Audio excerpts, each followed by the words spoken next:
ಅಂದರೆ ಒಬ್ಬ ಸಿನಿಮಾಟೋಗ್ರಫರ್ ಆಗಿ ನಮಗೆ ಬಹುಶಃ ತುಂಬ ದೊಡ್ಡ ಅದೃಷ್ಟ ಅಂದರೆ ಬೇರೆ ಬೇರೆ ನಿರ್ದೇಶಕರ ಬೇರೆ ಬೇರೆ ಪ್ರಪಂಚಗಳನ್ನು ನೋಡ್ತಾ ಹೋಗ್ತೀವಿ. ಏಳುಮಲೆ ಭಾಳ ಎಕ್ಸೈಟಿಂಗ್ ಆದ ಸಿನಿಮಾ ನನಗೆ. ನಾನು ಮೊದಲನೇ ಸಲ ಇಡೀ ಸಿನಿಮಾ ಒಂದೇ ರಾತ್ರಿ ನಡೀತಾ ಇರೋ ಥರ ಸಿನಿಮಾ ಮಾಡಿದ್ದು.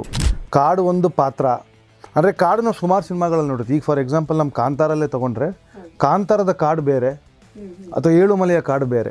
ಬರೆಯೋದವರು ಬರೆದು ಬಿಡ್ತಾರೆ, ಹಿಂಗೆ ಬರಬೇಕು, ಹಿಂಗೆ ಇರಬೇಕು, ಎಲ್ಲ ಟಾರ್ಚು ಕಾಣಿಸ್ಬೇಕು, ಅಲ್ಲಿ ಮೊಲ ಬರ್ತಿದ್ರೆ ಅದು ಕಾಣಿಸ್ಬೇಕು, ಕತ್ಲಲ್ಲಿ ಅದು ಚೆನ್ನಾಗಿರಬೇಕು. ಬಟ್ ಅದು ರಿಯಾಲಿಟಿಗೆ ತರಬೇಕಾಗಿರೋರೇ ನೀವು.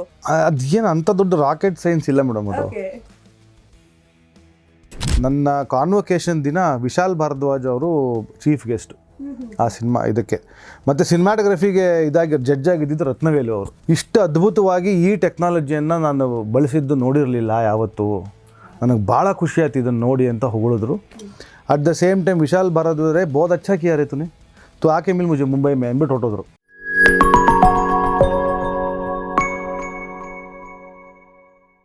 ಈ ಮಾಯೆ ಎಂಟರ್ಟೈನ್ಮೆಂಟ್ ಚಾನೆಲ್ಗೆ ಸ್ವಾಗತ. ನಾನು ಸಮೀಕ್ಷಾ ಶಿರ್ಲಾಲು. ಸಿನಿಮಾ ಅಂದ ತಕ್ಷಣ ಎಲ್ರಿಗೂ ಕೂಡ ನೆನಪು ಬರೋದು, ಎಷ್ಟು ಚೆನ್ನಾಗಿದೆಯಲ್ಲ ಸೀನು, ಎಷ್ಟು ಚೆನ್ನಾಗಿ ಕಾಣಿಸ್ತಾರೆ ಹೀರೋಯಿನು, ಹೀರೋ ಎಷ್ಟು ಲುಕ್ಕಾಗಿ ಕಾಣಿಸ್ತಾರೆ, ಏನು ಕದರಪ್ಪ, ಇಂಥದ್ದೆಲ್ಲ ಡೈಲಾಗ್ಗಳು ಹೊರಗಡೆಯಿಂದ ಕೇಳ್ತೀವಿ. ಬಟ್ ಅದನ್ನು ಕ್ಯಾಪ್ಚರ್ ಮಾಡೋರು ಯಾರು? ಅದೇ ಸಿನಿಮಾಟೋಗ್ರಾಫರ್. ಇವತ್ತು ನಮ್ಮ ಜೊತೆಗೆ ಇರುವಂತಹ ಸಿನಿಮಾಟೋಗ್ರಾಫರ್ ಯಾರು ಅಂತ ಹೇಳಿದ್ರೆ ಅದ್ವೈತ್ ಗುರುಮೂರ್ತಿ ಅವರನ್ನು ನಮ್ಮ ಕಾರ್ಯಕ್ರಮಕ್ಕೆ ಆತ್ಮೀಯವಾಗಿ ಸ್ವಾಗತಿಸ್ತಾ ಇದ್ದೇನೆ. ನಮಸ್ತೆ ಸರ್, ಹೇಗಿದ್ದೀರಾ? ಆರಾಮ್, ನೀವು? ನಾನಂತೂ ಸೂಪರ್ ಆಗಿದ್ದೀನಿ. ತುಂಬಾ ಖುಷಿ ಆಯ್ತು ನೀವು ಇಲ್ಲಿ ಬಂದಿರೋದು, ನಮ್ಮ ಜೊತೆಗೆ ಇವತ್ತು ಮಾತಾಡೋದಕ್ಕೆ ಬಂದಿರೋದು. ಅಂಡ್ ಮುಖ್ಯವಾಗಿ ಇವ್ರು ಹೇಳಲೇಬೇಕು, 2025 ಹಿಟ್ ಸಿನಿಮಾ ಅಂತ ಹೇಳಿದ್ರೆ ಅದು ಏಳುಮಲೆ. ಇವಾಗ ಆ ಸಿನಿಮಾದ ನಂತರ ಅದಕ್ಕಿಂತ ಮುಂಚಿತವಾಗಿ ಸಪ್ತಸಾಗರದಾಚೆ ಎಲ್ಲೋ, ರಾಕೆಟ್ ಆಗಿರ್ಲಿ, ಪೌಡರ್ ಸಿನಿಮಾ ಆಗಿರ್ಲಿ, ಜೊತೆಗೆ ಅಜ್ಞಾತವಾಸಿ ಆಗಿರ್ಲಿ, ಯೂಟರ್ನ್ ಸಿನಿಮಾ, ಹೀಗೆ ಸಾಲು ಸಾಲು ಸಿನಿಮಾಗಳನ್ನ ಮಾಡ್ತಾ ಈಗ ಯಾವ ಸಿನಿಮಾದಲ್ಲಿ ಇದ್ದೀರಾ ಸರ್ ನೀವು? ಈಗ 666 ಆಪರೇಷನ್ ಡ್ರೀಮ್ ಥಿಯೇಟರ್, ಹೇಮಂತ್ ಅವ್ರದ್ದು, ಶಿವಣ್ಣ ಮತ್ತೆ ಧನಂಜಯ ಸರ್ ಮಾಡ್ತಾ ಇರೋ ಸಿನಿಮಾ ಈಗ ನಡೀತಾ ಇದೆ ಸದ್ಯಕ್ಕೆ. ಏನಿದು 666? ಅದು ಸಿನಿಮಾ ನೋಡಿದಾಗಲೇ ಗೊತ್ತಾಗುತ್ತೆ. ಇವಾಗಲೇ ಏನೂ ಇಲ್ಲ, ಖಂಡಿತ ಇಲ್ಲ. ಎಸ್. ಬಟ್ ಇವಾಗ ಏಳುಮಲೆ ಸಿನಿಮಾ ನೋಡಿದಾಗ ತುಂಬಾನೇ ವಿಜುವಲಿ ರಿಚ್ ಇರುವಂತ ಸಿನಿಮಾ. ಎಷ್ಟು ರಿಚ್ ಅಂದ್ರೆ ವಾವ್ ಅಂತ ಅನ್ಸುತ್ತೆ. ಈವನ್ ಹೀರೋಯಿನ್ ನೋಡಿದಾಗ ಆಗಿರ್ಬೋದು, ಪ್ರತಿಯೊಂದು ಸೀನ್ಗಳನ್ನ ನೋಡಿದಾಗ ಅಷ್ಟೇ ಚೆನ್ನಾಗಿ ಬಂದಿರುವಂತಹ ಸಿನಿಮಾ. ಅಂದರೆ ಒಬ್ಬ ಸಿನಿಮಾಟೋಗ್ರಫರ್ ಆಗಿ ನಮಗೆ ಬಹುಶಃ ತುಂಬ ದೊಡ್ಡ ಅದೃಷ್ಟ ಅಂದರೆ ಬೇರೆ ಬೇರೆ ನಿರ್ದೇಶಕರ ಬೇರೆ ಬೇರೆ ಪ್ರಪಂಚಗಳನ್ನು ನೋಡ್ತಾ ಹೋಗ್ತೀವಿ. ಬೇರೆ ಬೇರೆ ಎಕ್ಸ್ಪೀರಿಯನ್ಸ್ಗಳು. ಒಬ್ಬ ನಿರ್ದೇಶಕ ಒಂದು ಸ್ಕ್ರಿಪ್ಟನ್ನ, ಕಥೆಯನ್ನು ಬರೀಬೇಕಾದ್ರೆ ಅದರಲ್ಲಿ ತನ್ನ ಸ್ವಂತ ಅನುಭವ ಇರುತ್ತೆ, ತಾನು ನೋಡಿರೋ ಎಲ್ಲೋ ಯಾವುದೋ ಒಂದು ಪ್ರಪಂಚ ಇರುತ್ತೆ. ಆ ಪ್ರಪಂಚಕ್ಕೆ ನಮ್ಮನ್ನು ನಾವು ತೊಡಕೊಂಡಾಗ ಮಾತ್ರ ಆ ಸಿನಿಮಾ ಒಂದು ಸಂಪೂರ್ಣತೆಯನ್ನು ಪಡೆಯುತ್ತೆ. ಸೊ ಹಾಗಾಗಿ ಆ ದೃಷ್ಟಿಯಲ್ಲಿ ನನಗೆ ಒಬ್ಬ ಸಿನಿಮಾಟೋಗ್ರಫರ್ ಆಗಿ ಭಾಳ ದೊಡ್ಡ ಅದೃಷ್ಟ ಅದು. ಎಲ್ಲರ ಪ್ರಪಂಚಗಳನ್ನ ಬೇರೆ ಬೇರೆ ರೀತಿ ನೋಡೋದು. ಈ ಏಳುಮಲೆ ಥರದ ಸಿನಿಮಾದಲ್ಲಿ ತುಂಬ ಇಂಟ್ರೆಸ್ಟಿಂಗ್ ಆದೇನು ಅಂತಂದರೆ, ಇಡೀ ಸಿನಿಮಾ ರಾತ್ರಿ ಕತ್ಲೆಯಲ್ಲಿ ನಡೆಯುತ್ತೆ, ಅದು ಒಂದು. ಎರಡನೇದು, ಇಡೀ ಸಿನಿಮಾ ಕಾಡಲ್ಲಿ ನಡೆಯುತ್ತೆ, ಅದು ಎರಡನೇದು. ಮೂರನೇದು, ಎಲ್ಲವನ್ನ ಹೆಣಿತಾ ಇರುವ ಒಂದು ಕಥಾಹಂದರ ಇದೆ. ಈ ಮೂರಲ್ಲೂ ಆ ಮೂರನ್ನು ಬೆಸೆಯೋ ಕೆಲಸ ಒಬ್ಬ ಸಿನಿಮಾಟೋಗ್ರಾಫರ್ದು. ಒಬ್ಬ ರೈಟರು ತಂದೊಂದು ಪರ್ಸ್ಪೆಕ್ಟಿವಲ್ಲಿ ಏನೋ ಬರೆದಿರ್ತಾನೆ, ಒಬ್ಬ ನಟಿ ಅದನ್ನು ಪರ್ಫಾರ್ಮ್ ಮಾಡ್ತಾರೆ ಅವ್ರ ಪರ್ಸ್ಪೆಕ್ಟಿವಲ್ಲಿ, ಒಬ್ಬ ಮ್ಯೂಸಿಕ್ ಡೈರೆಕ್ಟರ್ ಅವ್ರ ಪರ್ಸ್ಪೆಕ್ಟಿವಲ್ಲಿ ಅದಕ್ಕೊಂದು ಜೀವ ತುಂಬ್ತಾರೆ. ಸೊ ಈ ಎಲ್ಲ ಪರ್ಸ್ಪೆಕ್ಟಿವ್ಗಳನ್ನು ಒಂದು ಪಾಯಿಂಟ್ಗೆ ತೊಗೊಂಬಂದು ಅಲ್ಲಿಂದ ಅದು ದೊಡ್ಡದಾಗಿ ಹಬ್ಬೋ ಹಾಗೆ ಮಾಡೋ ಕೆಲಸ ಸಿನಿಮಾಟೋಗ್ರಾಫರ್ದು. ಸೊ ಹಾಗಾಗಿ ಏಳುಮಲೆ ಭಾಳ ಎಕ್ಸೈಟಿಂಗ್ ಆದ ಸಿನಿಮಾ ನನಗೆ. ನಾನು ಮೊದಲನೇ ಸಲ ಇಡೀ ಸಿನಿಮಾ ಒಂದೇ ರಾತ್ರಿ ನಡೀತಾ ಇರೋ ಥರ ಸಿನಿಮಾ ಮಾಡಿದ್ದು. ಮತ್ತು ಕಾಡು, ಆ ಕಾಡಲ್ಲಿ ನಾವು ಮಾಡಿದ ಲೈಟಿಂಗು ಅದೆಲ್ಲ ನನಗೆ ಮುಂಚೆ ಯಾವತ್ತೂ ಮಾಡಿರಲಿಲ್ಲ ಆ ಥರದವು. ಸೊ ಆ ವಿಚಾರದಲ್ಲಿ ಭಾಳ ಎಕ್ಸೈಟಿಂಗ್ ಆಗಿತ್ತು. ಕಾಡು ಒಂದು ಪಾತ್ರ ಅಂದರೆ ಕಾಡು ನಾವು ಸುಮಾರು ಸಿನಿಮಾಗಳಲ್ಲಿ ನೋಡ್ತೀವಿ. ಈಗ ಫಾರ್ ಎಕ್ಸಾಂಪಲ್ ನಮ್ಮ ಕಾಂತಾರಲ್ಲೇ ತೊಗೊಂಡ್ರೆ ಕಾಂತಾರದ ಕಾಡು ಬೇರೆ ಅಥವಾ ಏಳುಮಲೆಯ ಕಾಡು ಬೇರೆ. ಕಾಡೇ, ಬಟ್ ನಾವು ತೋರಿಸೋ ರೀತಿ ಇದೆಯಲ್ಲ, ಕಾಂತಾರದಲ್ಲಿ ಒಂದು ಫ್ಯಾಂಟಾಸ್ಟಿಕಲ್ ಎಲಿಮೆಂಟ್ ಇದೆ, ಒಂದು ದೊಡ್ಡ ಬ್ಲಾಕ್ ಬಸ್ಟರ್ನ ಒಂದು ಐಡಿಯಾ ಇದೆ. ನಮ್ಮದು ತುಂಬ ರಿಯಲಿಸ್ಟಿಕ್ ಆದ ಸಿನಿಮಾ. ಸೊ ಕಾಡು ರಿಯಲಿಸ್ಟಿಕ್ಕಾಗಿ ಕಾಣಿಸ್ಬೇಕು, ಕಾಡಲ್ಲಿರುವ ಪ್ರತಿಯೊಂದು ಕ್ಯಾರೆಕ್ಟ್ರು ಕಾಣಿಸ್ಬೇಕು, ಯಾವುದೋ ಒಂದು ಟಾರ್ಚ್ ಇಟ್ಕೊಂಡು ಟಾರ್ಚ್ ಕಾಣಿಸ್ಬೇಕು, ಹಿಂದೆ ಇರೋ ಕಾಡಿಗಿಂತ ಈ ಟಾರ್ಚ್ ಬೆಳಕು ಜಾಸ್ತಿ ಇರಬೇಕು. ಈ ಥರ ಎಲ್ಲ ರಿಯಲಿಸಮ್ನ ಇಟ್ಕೊಂಡು ಮಾಡಿದ್ರಿಂದ ಅದು ಒಂದು ಭಾಳ ವಿಭಿನ್ನವಾದ ಒಂದು ಎಕ್ಸ್ಪೀರಿಯನ್ಸ್ ಏಳುಮಲೆ ನನಗೆ. ಎಸ್, ಅಂದರೆ ಇವಾಗ ನಾರ್ಮಲಿ ಬರೆಯೋದವರು ಬರೆದು ಬಿಡ್ತಾರೆ, ಹಿಂಗೆ ಬರಬೇಕು, ಹಿಂಗೆ ಇರಬೇಕು, ಎಲ್ಲ ಟಾರ್ಚು ಕಾಣಿಸ್ಬೇಕು, ಅಲ್ಲಿ ಮೊಲ ಬರ್ತಿದ್ರೆ ಅದು ಕಾಣಿಸ್ಬೇಕು, ಕತ್ಲಲ್ಲಿ ಅದು ಚೆನ್ನಾಗಿರಬೇಕು, ಹೀರೋಯಿನ್ ತುಂಬ ಬ್ಯೂಟಿಫುಲ್ ಆಗಿ ಕಾಣಬೇಕು, ಚಂದ್ರನ ಬೆಳಕು ಮುಖಕ್ಕೆ ಬಂದಂಗೆ ಇರಬೇಕು, ಇಂಥದ್ದೆಲ್ಲ ಇಮ್ಯಾಜಿನೇಷನ್ ಮಾಡಿಬಿಡ್ತಾರೆ. ಬಟ್ ಅದು ರಿಯಾಲಿಟಿಗೆ ತರಬೇಕಾಗಿರೋರೇ ನೀವು. ರಿಯಾಲಿಟಿಗೆ ತರೋವಾಗ ಏನೆಲ್ಲ ಒಂದು ಟಫ್ನೆಸ್ ಇರುತ್ತೆ ಅಂತ. ಅದೇನು ಅಂಥ ದೊಡ್ಡ ರಾಕೆಟ್ ಸೈನ್ಸ್ ಇಲ್ಲ ಮೇಡಮ್. ಓಕೆ, ಬಟ್ ನಮಗೆ ಹಂಗೆ ಅನ್ಸುತ್ತೆ, ನಮಗೆ ರಾಕೆಟ್ ಸೈನ್ಸ್ ಅದು. ಲೈಟ್ ಇಡೋದಕ್ಕೆ ಇರೋದು 3-4 ಜಾಗ, ಅಲ್ಲೇ ಇಡಬೇಕು, ಬೇರೆ ಏನು ಚಾಯ್ಸ್ ಇಲ್ಲ. ಓಕೆ, ಅಷ್ಟೇ ಸಾಮಗ್ರಿಗಳಿರೋದು, ಅಷ್ಟೇ ಯುಟಿಲಿಟಿ ಆಗಿ ಇರುವ ಒಂದು ಇಷ್ಟಿಷ್ಟು ಜಾಗಗಳು ಅಷ್ಟೇ ಇರೋದು, ಅದಕ್ಕಿಂತ ಎಲ್ಲರೂ ಅಷ್ಟನ್ನೇ ಮಾಡೋದು. ಬಟ್ ಅದನ್ನು ನಾವು ತೋರಿಸೋ ರೀತಿ, ಅದಕ್ಕೆ ನಾವು ಬಳಸೋ ಲೈಟ್ಸು, ಅದನ್ನು ನಾವು ಯಾವ ಪ್ರಮಾಣದಲ್ಲಿ ನಾವು ತೋರಿಸ್ತೀವಿ ಅದರಲ್ಲಿ ವ್ಯತ್ಯಾಸ ಆಗ್ತಾ ಹೋಗುತ್ತೆ. ಸೊ ಹಂಗಾಗಿ ನಾವು ತುಂಬ ಬೆಳಕಿದ್ದಾಗ ಏನು ಲೈಟ್ ಮಾಡ್ತೀವೋ ಅದೇ ಲೈಟೇ ನೈಟ್ ಕಡಿಮೆ ಇರುವಾಗಲೂ ಮಾಡೋದು. ಬಟ್ ಅದೊಂದು ಸಣ್ಣ ಪುಟ್ಟ ವ್ಯತ್ಯಾಸಗಳು ಇರ್ತವೆ ಅಷ್ಟೇ, ಬಿಟ್ಟರೆ everything else is the same ಅಂತ ಏನು ದೊಡ್ಡ ವ್ಯತ್ಯಾಸ ಏನಿಲ್ಲ. ಬಟ್ ಈ ಪ್ರಶ್ನೆ ನಿಮಗೆ ಫಸ್ಟ್ ಇದ್ರ ಬಗ್ಗೆ, ಫೋಟೋಗ್ರಫಿ ಬಗ್ಗೆ, ವಿಡಿಯೋಗ್ರಫಿ ಬಗ್ಗೆ ತಿಳ್ಕೊಳ್ಳೋಕ್ಕಿಂತ ಮುಂಚೆ ಫಸ್ಟ್ ಕ್ವಶನ್ ಇದು ಬಂದಿತ್ತೆ ನಿಮಗೆ, ಹೆಂಗಪ್ಪ ಶೂಟ್ ಮಾಡೋದು, ಲೈಟ್ ಆ ಥರ, ನೀವು ಇದರ ಲರ್ನಿಂಗ್ ಮಾಡೋದಕ್ಕಿಂತ ಮುಂಚೆ? ಇಲ್ಲ ಮೇಡಮ್, ನನಗೆ ಯಾವ ಕಾರಣಕ್ಕೂ ಸಿನಿಮಾಟೋಗ್ರಫಿಗೆ ಬರೋ ಉದ್ದೇಶನೇ ಇರಲಿಲ್ಲ. ಫಸ್ಟ್ ಆಫ್ ಆಲ್ ನಾನು ನಾಟಕದ ಬ್ಯಾಕ್ಗ್ರೌಂಡಿಂದ ಬಂದವನು. ಸೊ ಸುಮಾರು ವರ್ಷ ನಾಟಕ ಮಾಡ್ತಾಯಿದ್ದೆ. ನ್ಯಾಷನಲ್ ಸ್ಕೂಲ್ ಆಫ್ ಡ್ರಾಮಾಗೆ ಹೋಗಬೇಕು ಅಂತ ಡಿಸೈಡ್ ಆಗಿದ್ದೆ. ಒಂದು ಸಣ್ಣದೊಂದು ಫಿಲ್ಮ್ ಅಪ್ರಿಸಿಯೇಷನ್ ಕೋರ್ಸ್ ನಡೀತು ಸುಚಿತ್ರಾ ಫಿಲ್ಮ್ ಸೊಸೈಟಿಯಲ್ಲಿ. ಅಲ್ಲಿ ಒಂದು ಕ್ರೈಸ್ ಆ್ಯಂಡ್ ವಿಸ್ಪರ್ಸ್ ಅಂತ ಒಂದು ಸ್ವೀಡಿಷ್ ಸಿನಿಮಾ ನೋಡಿ, ಇದೇನಿದು ಹಿಂಗೆಲ್ಲ ಮಾಡ್ಬೋದಾ, ಈ ಥರ ಎಲ್ಲ ಇದೆಯಾ ಅಂತ ಅನಿಸಿದ್ದು ಉಂಟು. ಅದಾದಮೇಲೆ ನನಗೆ ಏನು ಮಾಡಬೇಕು ಅಂತ ಗೊತ್ತಿರಲಿಲ್ಲ. ಇಂಡಿಯನ್ ಇನ್ಸ್ಟಿಟ್ಯೂಟ್ ಆಫ್ ಸೈನ್ಸಲ್ಲಿ ಹೋಗಿ ನಾನು MSc ಎಕ್ಸಾಮ್ ಕೂಡ ಬರೆದಿದ್ದೆ. ಫಸ್ಟ್ ರೌಂಡ್ ಪಾಸ್ ಆಗಿತ್ತು. ಮಧ್ಯೆ ನನಗೆ ಯಾಕೋ ಸ್ವಲ್ಪ ಕನ್ಫ್ಯೂಷನ್ ಇದ್ದಿದ್ದರಿಂದ 1 ವರ್ಷ ಗ್ಯಾಪ್ ತೊಗೋತೀನಿ ಅಂತ ಮನೆಯವ್ರಿಗೆ ಹೇಳಿದೆ. ನಮ್ಮಪ್ಪ ಆಯ್ತು ತಗೋ, ನಿನಗೆ ಏನು ಬೇಕೋ ಅದನ್ನು ಮಾಡು ಅಂತ ಸಪೋರ್ಟ್ ಮಾಡಿದ್ರು. ಆ ಟೈಮಲ್ಲಿ ನನಗೆ GS ಭಾಸ್ಕರ್ ಸರು, ಕಾಸರವಳ್ಳಿ ಸರು, ಇವರಿಬ್ಬರು ನನಗೆ ಸ್ವಲ್ಪ ಗೈಡ್ ಮಾಡಿದ್ರು. ಆ ಟೈಮಲ್ಲಿ ಗೈಡ್ ಮಾಡಿ, ಈ ಥರ ಪುಣೇಲಿ ಒಂದು ಸಣ್ಣ ಕೋರ್ಸ್ ಇದೆ ಕಣೋ, 1-2 ವಾರದ್ದು ಹೋಗಿ ಬಾ, ನೋಡು, ನಿನ್ಗೆ ಆಸಕ್ತಿ ಇದ್ದರೆ ಕಂಟಿನ್ಯೂ ಮಾಡು ಅಂತ. ಆಗ ಪುಣೆಗೆ ಹೋಗಿ 15 ದಿನ ಕಲಿತು ಬಂದು ಬರ್ತಿದ್ದಂಗೆ ಮಧು ಅಂಬಟ್ ಅಂತ ಹೇಳಿ ಒಬ್ಬರು ಮಲಯಾಳಂ ಸಿನಿಮಾಟೋಗ್ರಫರ್, ನಮ್ಮಲ್ಲಿ ಶಂಕರಾಚಾರ್ಯ, ಆಮೇಲೆ ರೀಸೆಂಟ್ ಆದ ಆದಾಮ್ ಇಂಡಿಯಾ ಮಗನ್ನೊಬ್ಬ ಇಂಡಿಯಾದಿಂದ ಆಸ್ಕರ್ಗೆ ಹೋಗಿತ್ತು ಆ ಸಿನಿಮಾಗಳನ್ನು ಮಾಡಿದಂಥ ತುಂಬ ದೊಡ್ಡ ಸಿನಿಮಾಟೋಗ್ರಫರ್ ಮಲಯಾಳಮಲ್ಲಿ. ಅವಾಗ ಕನ್ನಡ ಸಿನಿಮಾವನ್ನು ಮಾಡ್ತಾಯಿದ್ರು, ಅವ್ವ ಅಂತ. ಆ ಸಿನಿಮಾಗೆ ಅಸಿಸ್ಟೆಂಟ್ ಕನ್ನಡ ಗೊತ್ತಿರೋರು ಬೇಕಂತ ಕಣೋ, ಹೋಗ್ತೀಯಾ ನೋಡು, 30 ದಿನ ಅಷ್ಟೇ ಶೂಟಿಂಗು ಅಂದರು. ಸರಿ ಹೋಗ್ತೀನಿ ಅಂತ ಹೋದೆ ಅಷ್ಟೇ. ಅಲ್ಲಿಂದ ನನ್ನ ಜರ್ನಿ ಶುರುವಾಯಿತು. ಅದಾದಮೇಲೆ ಅವ್ರ ಜೊತೆ 1-2 ವರ್ಷ ಅಸಿಸ್ಟೆಂಟಾಗಿ ಕೆಲಸ ಮಾಡಿ, ಆಮೇಲೆ ಪೋಸ್ಟ್ ಗ್ರ್ಯಾಜುಯೇಷನ್ ಮಾಡಿದೆ ಸಿನಿಮಾಟೋಗ್ರಫಿಯಲ್ಲೇ. ಅದೇ ಗೋಲ್ಡ್ ಮೆಡಲಿಸ್ಟ್ ಅಲ್ವಾ ನೀವು? ಹೌದು. ಇನ್ನು ಅದು ಪ್ರೌಡ್ ಮೂಮೆಂಟ್, ಯಾಕಂದರೆ ಲರ್ನಿಂಗ್ ಜೊತೆಗೆ ಸ್ಕಿಲ್, ಕ್ರಿಯೇಟಿವಿಟಿ ಇದೆಲ್ಲ ಜಾಯ್ನ್ ಆದಾಗ ಬೆಸ್ಟ್ ಸಿಗುತ್ತೆ ಅನ್ನೋದಕ್ಕೆ ಎಕ್ಸಾಂಪಲ್ ನೀವು. ಹೆಂಗೆ ತಾವು ಮೂಮೆಂಟ್ ಗೋಲ್ಡ್ ಮೆಡಲಿಸ್ಟ್? ಯಾಕಂದರೆ ಇಂಟ್ರೆಸ್ಟ್ ಬೇರೆ ಇತ್ತು, ಯಾವುದೋ ಇಂಟ್ರೆಸ್ಟಿಗೆ ಬಂದ್ರಿ, ಅದನ್ನು ಒಪ್ಕೊಂಡ್ರಿ, ಮತ್ತು ಅದರಲ್ಲೇ ಸಕ್ಸಸ್ ಬೇರೆ ಕಂಡ್ರಿ. ಇದ್ರ ಬಗ್ಗೆ ಹೌದು, ಅದು ಭಾಳ ಇಂಟ್ರೆಸ್ಟಿಂಗ್ ಆಯಿತು. ಆ್ಯಕ್ಚುಲಿ ನಾನು ಫಿಲಮ್ ಸ್ಕೂಲಿಗೆ ಸೇರ್ಕೋತೀನಿ ಅಂದಾಗಲೂ ನಮ್ಮ ಗುರುಗಳು ಯಾಕೋ ಸೇರ್ಕೋತೀಯ, ವೇಸ್ಟು, ನಾನು ಇರುವಾಗ ನೀವು ಹೋಗಿ ಏನು ಕಲಿತೀಯ ವಿಶೇಷವಾಗಿ ಅಂದಿದ್ರು. ಆಗಿನೂ ನೆಗೆಟಿವ್, ಡಿಜಿಟಲ್ ಇನ್ನೂ ಬಂದೇ ಇರಲಿಲ್ಲ. ಸೊ ನೆಗೆಟಿವ್ ಇದ್ದಿದ್ದರಿಂದ ನನಗಿಲ್ಲ ಸರ್, ನಂಗೊಂದು ಸ್ವಲ್ಪನೂ ಥಿಯರಿ ಗೊತ್ತಿಲ್ಲ, ನಿಮ್ಮಂಥ ದೊಡ್ಡ ಸಿನಿಮಾಟೋಗ್ರಫರ್ಗೆ ಅಸಿಸ್ಟೆಂಟಾಗಿ ಏನು ತಲೆ ಬುಡ ಏನೂ ಗೊತ್ತಿಲ್ಲದರೆ ಹೆಂಗೆ ಸರ್ ಕೆಲಸ, ಯಾರೋ ಪ್ರಶ್ನೆ ಕೇಳಿದ್ರೆ ಮರ್ಯಾದೆ ಹೋಗುತ್ತೆ ಅಂತೆಲ್ಲ ಹೇಳಿ ರಿಕ್ವೆಸ್ಟ್ ಮಾಡಿ ಹೋದೆ ನಾನು 2 ವರ್ಷ. ಹೋದ್ಮೇಲೆ ಅದು ನನಗೆ ಗೋಲ್ಡ್ ಮೆಡಲ್ ಬರುತ್ತೆ ಅನ್ನೋ ಐಡಿಯಾನೂ ಇರಲಿಲ್ಲ, ಎಂಥದ್ದು ಇರಲಿಲ್ಲ, ಸುಮ್ಮನೆ ಮಾಡ್ತಾಯಿದ್ದೆ ಅಷ್ಟೇ. 2 ವರ್ಷ ಎಕ್ಸ್ಪೀರಿಯೆನ್ಸ್ ಇದ್ದಿದ್ದು ನಂಗೆ ಹೆಲ್ಪ್ ಆಯಿತು, ಪ್ರಾಕ್ಟಿಕಲ್ ಎಕ್ಸ್ಪೀರಿಯೆನ್ಸ್ ಇತ್ತು. ಸೊ ಫಿಲ್ಮ್ ಸ್ಕೂಲಲ್ಲೂ ಹೆಲ್ಪ್ ಆಯಿತು. ಬಟ್ ಅದು ಭಾಳ ಇಂಟ್ರೆಸ್ಟಿಂಗ್ ಅಂತಂದರೆ, ನನಗೆ ನನ್ನ ಕಾನ್ವೊಕೇಶನ್ ದಿನ ವಿಶಾಲ್ ಭಾರದ್ವಾಜ್ ಅವರು ಚೀಫ್ ಗೆಸ್ಟು ಆ ಇದಕ್ಕೆ. ಮತ್ತು ಸಿನಿಮಾಟೋಗ್ರಫಿಗೆ ಜಡ್ಜ್ ಆಗಿದ್ದಿದ್ದು ರತ್ನವೇಲು ಅವರು. ಓಕೆ. ಸೊ ಅವರು ಸ್ಪೆಷಲ್ಲಾಗಿ ಮೆನ್ಷನ್ ಮಾಡಿ, ನಾನು ಇಷ್ಟು ಅದ್ಭುತವಾದ ಒಂದು ಪರ್ಟಿಕ್ಯುಲರ್ ಶಾಟ್ ಇತ್ತು ನನ್ನ ಡಿಪ್ಲೊಮಾ ಫಿಲಮಲ್ಲಿ, ಇಷ್ಟು ಅದ್ಭುತವಾಗಿ ಈ ಟೆಕ್ನಾಲಜಿಯನ್ನು ನಾನು ಬಳಸಿದ್ದು ನೋಡಿರಲಿಲ್ಲ ಯಾವತ್ತೂ, ನನಗೆ ಭಾಳ ಖುಷಿ ಆಯ್ತು ಇದನ್ನು ನೋಡಿ ಅಂತ ಹೊಗಳಿದ್ರು. At the same time Vishal Bhardwaj ಬಹುತ್ ಅಚ್ಚಾ ಕಿಯಾ ರೇ ತೂನೆ, ತು ಆಕೆ ಮಿಲ್ ಮುझे ಮುಂಬೈ ಮೇ ಅಂದ್ಬಿಟ್ಟು ಹೊಟ್ಟೋದ್ರು. ನಾನು ಏನೋ ಅದ್ಭುತವಾಗಿದೆಯಲ್ಲ, ಭಾಳ ಖುಷಿ ಆಯ್ತು, ಎಲ್ಲರೂ ಎಲ್ಲ ಹೇಳ್ತಾರೆ, ಇದು ಮಾಡ್ತಾರೆ ಅಂತ. ಅದೇ ವರ್ಷ ನನಗೆ ಕ್ಯಾಮರ್ ಇಮೇಜ್ ಅಂತ ಒಂದು ಪೋಲೆಂಡಲ್ಲಿ ಫೆಸ್ಟಿವಲ್ ನಡೆಯುತ್ತೆ. ಅದು it is A festival for cinematographers. Okay. ಪ್ರಪಂಚದಾದ್ಯಂತ ಎಲ್ಲ ಟಾಪ್ ಸಿನಿಮಾಟೋಗ್ರಫರ್ಸಿಂದ ಹಿಡಿದು, ಸ್ಟೂಡೆಂಟ್ಸಿಂದ ಹಿಡಿದು, ಜಸ್ಟ್ ಎಂಥೂಸಿಯಾಸ್ಟಿಂದ ಎಲ್ಲರೂ ಬರ್ತಾರೆ. ಅಲ್ಲಿಗೆ ನನ್ನ ಸಿನಿಮಾ ಸೆಲೆಕ್ಟ್ ಆಗೋಯ್ತು ಆ ವರ್ಷ ಸಿನಿಮಾಟೋಗ್ರಫಿಗೆ, ನನ್ನ ಡಿಪ್ಲೊಮಾ ಫಿಲ್ಮ್. ಓಕೆ. ಸೊ ಅಲ್ಲಿಂದ ಒಂದು ದೊಡ್ಡ ಲೀಪ್ ನನಗೆ. ಇಂಡಿಯಾದಿಂದ ಬಹುಶಃ ಅವಾಗ ನಾನೇ 3ನೇವನು ಇರಬೇಕು ಇಂಡಿಯಾದಿಂದ ರೆಪ್ರೆಸೆಂಟ್ ಮಾಡಿ. ಏನು ಮೂವಿ ಅದು ಕಾನ್ಸೆಪ್ಟ್ ಇತ್ತು? It was a short film. ಒಂದು ಸಬ್ಸ್ಟೆನ್ಸ್ ಅಬ್ಯೂಸ್ ಬಗ್ಗೆ, ಈ ಗ್ಲೂಗಿ ಎಲ್ಲ ಸ್ನಿಫ್ ಮಾಡ್ತಾರಲ್ವಾ, ಆ ಥರದ್ದು ಒಂದು ಸಿನಿಮಾ ಅದು. ಅದ್ರ ಮೇಲೆ ಬೇಸ್ ಮಾಡಿದ್ದಂತ ಒಂದು ಅಕ್ಕ ಮತ್ತೆ ತಮ್ಮನ ಕತೆ. ಅದು ಅಲ್ಲಿಗೆ ಸೆಲೆಕ್ಟ್ ಆಯಿತು. ಬಿಕಾಸ್ ನೆಗೆಟಿವ್ ಅಲ್ಲಿ ಶೂಟ್ ಮಾಡಿದ್ವಿ ಫಸ್ಟ್ ಟೈಮ್. ಫ್ಯೂಜಿ ಫಿಲ್ಮ್ ಅಂತ ಒಂದು ನೆಗೆಟಿವ್ ಇತ್ತು, ಆ ನೆಗೆಟಿವಲ್ಲಿ ಶೂಟ್ ಮಾಡಿದ್ದು. ಅವ್ರದ್ದಲ್ಲಿ ಒಂದು ಬೇರೆ ಬೇರೆ ಥರ ಪ್ರೊಸೆಸಿಂಗ್ ಬರುತ್ತೆ, ಪುಷ್ ಪುಲ್ ಕ್ರಾಸ್ ಏನೇನೋ ಬರುತ್ತೆ. ಆ ಥರ ನಾನೊಂದು ಪುಷ್ ಪ್ರೊಸೆಸ್ನ ಬಳಸಿ ಇಡೀ ಸಿನಿಮಾ ಮಾಡಿದ್ದೆ. ಅದು ಫ್ಯೂಜಿ ಫಿಲಮ್ ಅವರು ನೋಡ್ಬಿಟ್ಟು ಆ ವರ್ಷ ನನಗೆ ನ್ಯಾಷನಲ್ ಅವಾರ್ಡ್ ಕೊಟ್ಟರು.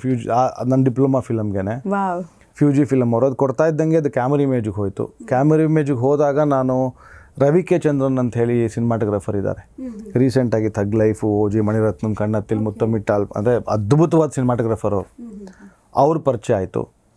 ಅವ್ರ ಪರಿಚಯ ಆದಾಗ ಸರ್ ನಿಮ್ಮ ಜೊತೆ ಅಸಿಸ್ಟೆಂಟಾಗಿ ಬರ್ತೀನಿ ಒಂದು 2 ಸಿನಿಮಾಗೆ ಅಂದಾಗ ಅವರು ನನಗೆ ಫಸ್ಟ್ ಟೈಮು ಅದೆಲ್ಲ ಮಾಡಿ ತುಂಬ ಟೈಮ್ ವೇಸ್ಟ್ ಮಾಡಬೇಡ, ನೀನು ಏನು ಅಸಿಸ್ಟೆಂಟ್ ಆದರೂ ಅಷ್ಟೇ ಹಣೆ ಬರ, ಹೋಗಿ ಸೀದಾ ಸುಮ್ಮನೆ ಮಾಡ್ತಾಯಿರು ಅಂತಂದರು. ಓಕೆ. ಬಟ್ ಹೌದು, ಅದು ಆಮೇಲೆ ಒಂದು ಧೈರ್ಯ ಬಂದಿರಲಿಲ್ಲ. ಇವರು ವಿಶಾಲ್ ಭರದ್ವಾಜ್ ಅವರೇ ಮುಂಬೈ ಕರೆದಿದ್ರು. ನಾನು ಫೋನ್ ಮಾಡಿ ಸರ್ ಯಾವಾಗ ಬರಲಿ ಅಂತ ಅಂದಿದ್ದೆ. ಮುಂದಿನ ತಿಂಗಳು ಇಂಥ ಡೇಟು ಅಂತ ಅಂದಿದ್ರು. ನನಗೆ ಸಿಕ್ಕಾಪಟ್ಟೆ ಭಯ ಆಗೋಯ್ತು. ನನಗೆ ಕಾನ್ಫಿಡೆನ್ಸೇ ಇಲ್ದಿರ ನಾನು ಹೋಗಲೇ ಇಲ್ಲ, ಕೊನೆಗೂ ಮೀಟೇ ಮಾಡಲಿಲ್ಲ ನಾನು. ಆಮೇಲೆ ಮತ್ತೆ 2 ವರ್ಷ ಮಧು ಅಂಬಟ್ ಅವ್ರ ಜೊತೆ ಅಸೋಸಿಯೇಟಾಗಿ ಕೆಲಸ ಮಾಡಿದೆ, ಆಪರೇಟಿವ್ ಕ್ಯಾಮ್ರಾಮನ್ ಆಗಿ. ಅದಾದಮೇಲೆ ಸ್ನೇಕ್ ನಾಗ ಅಂಥೇಳಿ ಒಂದು ಸಿನಿಮಾ ಶುರುವಾಯ್ತು ಕನ್ನಡದಲ್ಲಿ, ಲೂಸ್ ಮಾದ ಯೋಗಿ ಅವ್ರದ್ದು. ಅದಕ್ಕೆ ಪ್ರತಿಭಾ ನಂದಕುಮಾರ್ ಅಂತ ತುಂಬ ದೊಡ್ಡ ಪೊಯೆಟ್ ರೈಟರು, ಅವರದನ್ನು ಡೈರೆಕ್ಟ್ ಮಾಡ್ತಾಯಿದ್ರು. ಯೋಗರಾಜ್ ಸರ್ ಪ್ರೊಡ್ಯೂಸರ್ ಆ ಸಿನಿಮಾಗೆ. ಸೊ ಅದು ಶುರು ಆಯಿತು ಸಿನಿಮಾ. ಓಕೆ, ನಾನು ಪ್ರತಿಭಾ ನಂದಕುಮಾರ್ ಅವ್ರ ಜೊತೆ ಒಂದು ಶಾರ್ಟ್ ಫಿಲ್ಮ್ ಮಾಡಿದ್ದೆ, ಸ್ವಾಹ ಅಂತ. ಅದು ಸುಮಾರು ಫೆಸ್ಟಿವಲ್ಗಳಿಗೆಲ್ಲ ಹೋಯಿತು, ತುಂಬ ಒಳ್ಳೆ ರೆಕಗ್ನಿಷನ್ ಸಿಕ್ತು ನಮಗೆ. ಸೊ ಅವರೇ ಮಾಡ್ತಾಯಿದ್ರಲ್ಲ, ಮಾಡೋಣ ಬನ್ನಿ, ಅವ್ರದ್ದು ಮೊದಲನೇ ಸಿನಿಮಾ, ನಂದು ಮೊದಲನೇ ಸಿನಿಮಾ ಮಾಡೋಣ ಅಂತ ಮಾಡಿದ್ವಿ. ಲಾಸ್ಟ್ ಒಂದು 10 ದಿನ ಏನೋ ಆಯಿತು, ಏನೋ ಸಮಸ್ಯೆಯಾಗಿ ಸಿನಿಮಾ ನಿಂತೋಯ್ತು. ಅಯ್ಯೋ. ಸೊ ಆ ಟೈಮಲ್ಲಿ ನನಗೆ ನಾನು ಭಾಳ ನೆನೆಸ್ಕೋಬೇಕಾಗಿರೋದು media house studio, B Suresh sir ಮತ್ತು ಶೈಲಜಾ ಮೇಡಮ್ ಅವರು. ಬಿ ಸುರೇಶ್ ಸರ್ ಆಗ ದೇವರ ನಾಡಲ್ಲಿ ಅಂತ ಒಂದು ಸಿನಿಮಾ ಮಾಡ್ತಾರೆ ಪ್ರಕಾಶ್ ಸರ್ ಜೊತೆ. ಮಾಡಬಾರ ನೀನು, ಏನೋ ಒಂದು ಮಾಡೋಣ ಅಂತ. ನಾನು ಅರ್ಧ ನಿಂತೋಗಿದೆ ಸಿನಿಮಾ, ಹೆಂಗೆ ಏನು ಕತೆ ಅಂತ. ಅವರೇ ಬಾರ ಏನೋ ಒಂದು ಮಾಡೋಣ ಅಂಥೇಳಿ ಕರ್ಕೊಂಡು ಹೋದ್ರು. ಓಕೆ.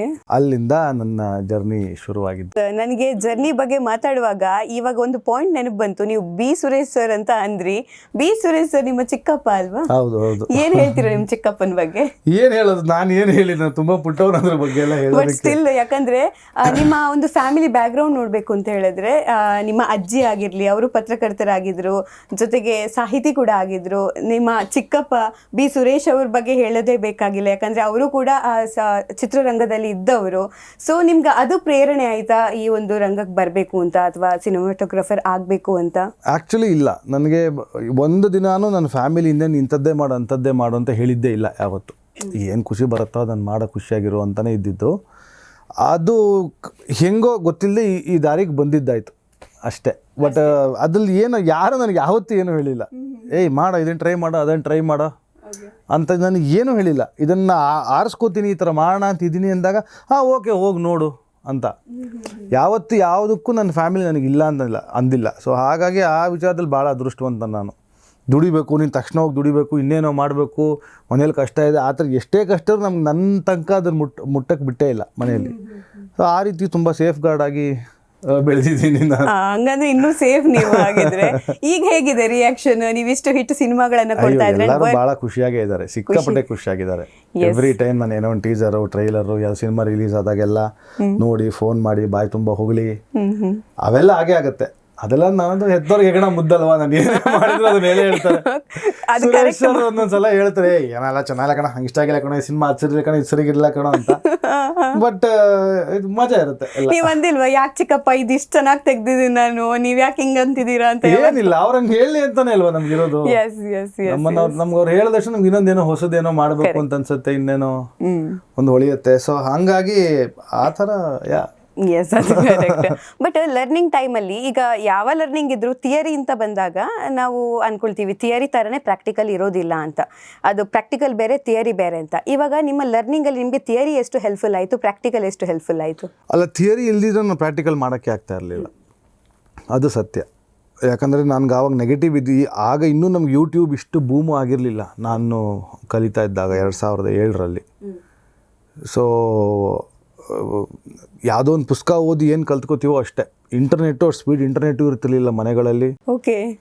ಎಲ್ಲಿ ಅಂತ ನೋಡೋದು ನಾವು ಇಷ್ಟು ವೀಡಿಯೋಗಳನ್ನು ಎಲ್ಲ, ಮತ್ತು ಇಷ್ಟು ಬೂಮ್ ಆಗಿರಲಿಲ್ಲ ಆಗ ಯೂಟ್ಯೂಬು, ಇಷ್ಟು ಎಜುಕೇಷನಲ್ ವೀಡಿಯೋಸ್ ನೋಡೋ ಹಾಗೆ. ಹಾಗಾದ್ರೆ ಅವಾಗ ಹೇಗಿತ್ತು? ಯಾವುದೆಲ್ಲ ಅವಾಗ ಪುಸ್ತಕನೇ ಓದಬೇಕು ನಾವು, ಪುಸ್ತಕ ಓದಬೇಕು, ಸಿನಿಮಾ ನೋಡಬೇಕು, ಇನ್ಯಾರೋ ಡಾಕ್ಯುಮೆಂಟ್ರಿ ಮಾಡಿರ್ತಾರೆ ಅದನ್ನು ನೋಡಬೇಕು. ಓಕೆ. ಸುರೇಶ್ ಸರ್ ಹತ್ರ ಒಂದು ರಾಶಿ ಪುಸ್ತಕಗಳಿದ್ವು, ಒಂದು ರಾಶಿ ಡಿವಿಡಿಗಳಿದ್ವು ಇದಕ್ಕೆ ರಿಲೇಟೆಡ್, ಸಿನಿಮಾಗೆ ರಿಲೇಟೆಡ್. ಸಿನಿಮಾಟೋಗ್ರಫಿ ಅಂತಲ್ಲ, ಓವರಾಲ್ ಸಿನಿಮಾಗೆ ಒಂದು ಫಿಲ್ಮ್ ಮೇಕರ್ ಆಗೋದಕ್ಕೆ ಏನೇನು ಬೇಕು ಎಲ್ಲ. ಎಸ್. ಸೊ ನನಗೆ ಕೊಡೋರು ಪುಸ್ತಕ ಓದು, ಇದನ್ನು ನೋಡು, ಅದನ್ನು ಓದು ಅಂತ ಇನ್ನೇನೋ ಹೋಗ್ತಿದ್ದೆ. ಮತ್ತು ಅವ್ರ ಹತ್ರ ಒಂದು ನನಗನ್ಸೋ ಹಂಗೆ ನಾನು ನಂಗೆ ಟೈಮ್ ಇದ್ದಾಗೆಲ್ಲ ಅವ್ರ ಆಫೀಸಿಗೆ ಕರೆಯೋರೆ, ಬಾರ ಆಫೀಸ್ಗೆ ಅಂತ. ಆಫೀಸಿಗೆ ಹೋದರೆ ಒಂದು ರಾಶಿ ಡಿವಿಡಿಗಳು ಬಂದಿರೋದು. ಆ ಡಿವಿಡಿಗಳನ್ನ ಲೈಬ್ರರಿಲಿ ನಂಬರ್ ಮಾಡಿ ನೋಟ್ ಮಾಡಿ ಎಂಟ್ರಿ ಮಾಡಿ ಲೈಬ್ರರಿಲಿ ಇಡಬೇಕು. ಇದು ಕೆಲಸ ಮಾಡ್ತಾಯಿದ್ದೆ ನಾನು ಅವ್ರ ಜೊತೆ ತುಂಬ ವರ್ಷ. ಸೊ ಆವಾಗ ನನಗೆ ನೆನಪಿರೋ ಹಂಗೆ ಒಂದು 12,000 13,000 ವರ್ಲ್ಡ್ ಸಿನಿಮಾಗಳು ಡಿವಿಡಿಗಳಿದ್ವು ಅವ್ರ ಹತ್ರ. ನೋಡೋರು ದಿನಾ ರಾತ್ರಿ ಕೂತ್ಕೊಂಡು ನೋಡೋರು, ಟೈಮ್ ಸಿಕ್ಕಾಗ 2-3 ಸಿನಿಮಾ ನೋಡೋರು. ನಾನು ತೊಗೊಂಡು ಹೋಗ್ತಿದ್ದೆ, ನಾನು ನೋಡ್ತಿದ್ದೆ, ಏನೋ ಒಂದು ಮಾಡ್ತಿದ್ದೆ. ಸೊ ಆ ಪ್ರೋಸೆಸ್ಸು ಬಹುಶಃ ನನಗೆ ಎಲ್ಲವನ್ನು ಮೋಲ್ಡ್ ಮಾಡೋದಕ್ಕೆ ಹೆಲ್ಪ್ ಮಾಡಿದ್ದು.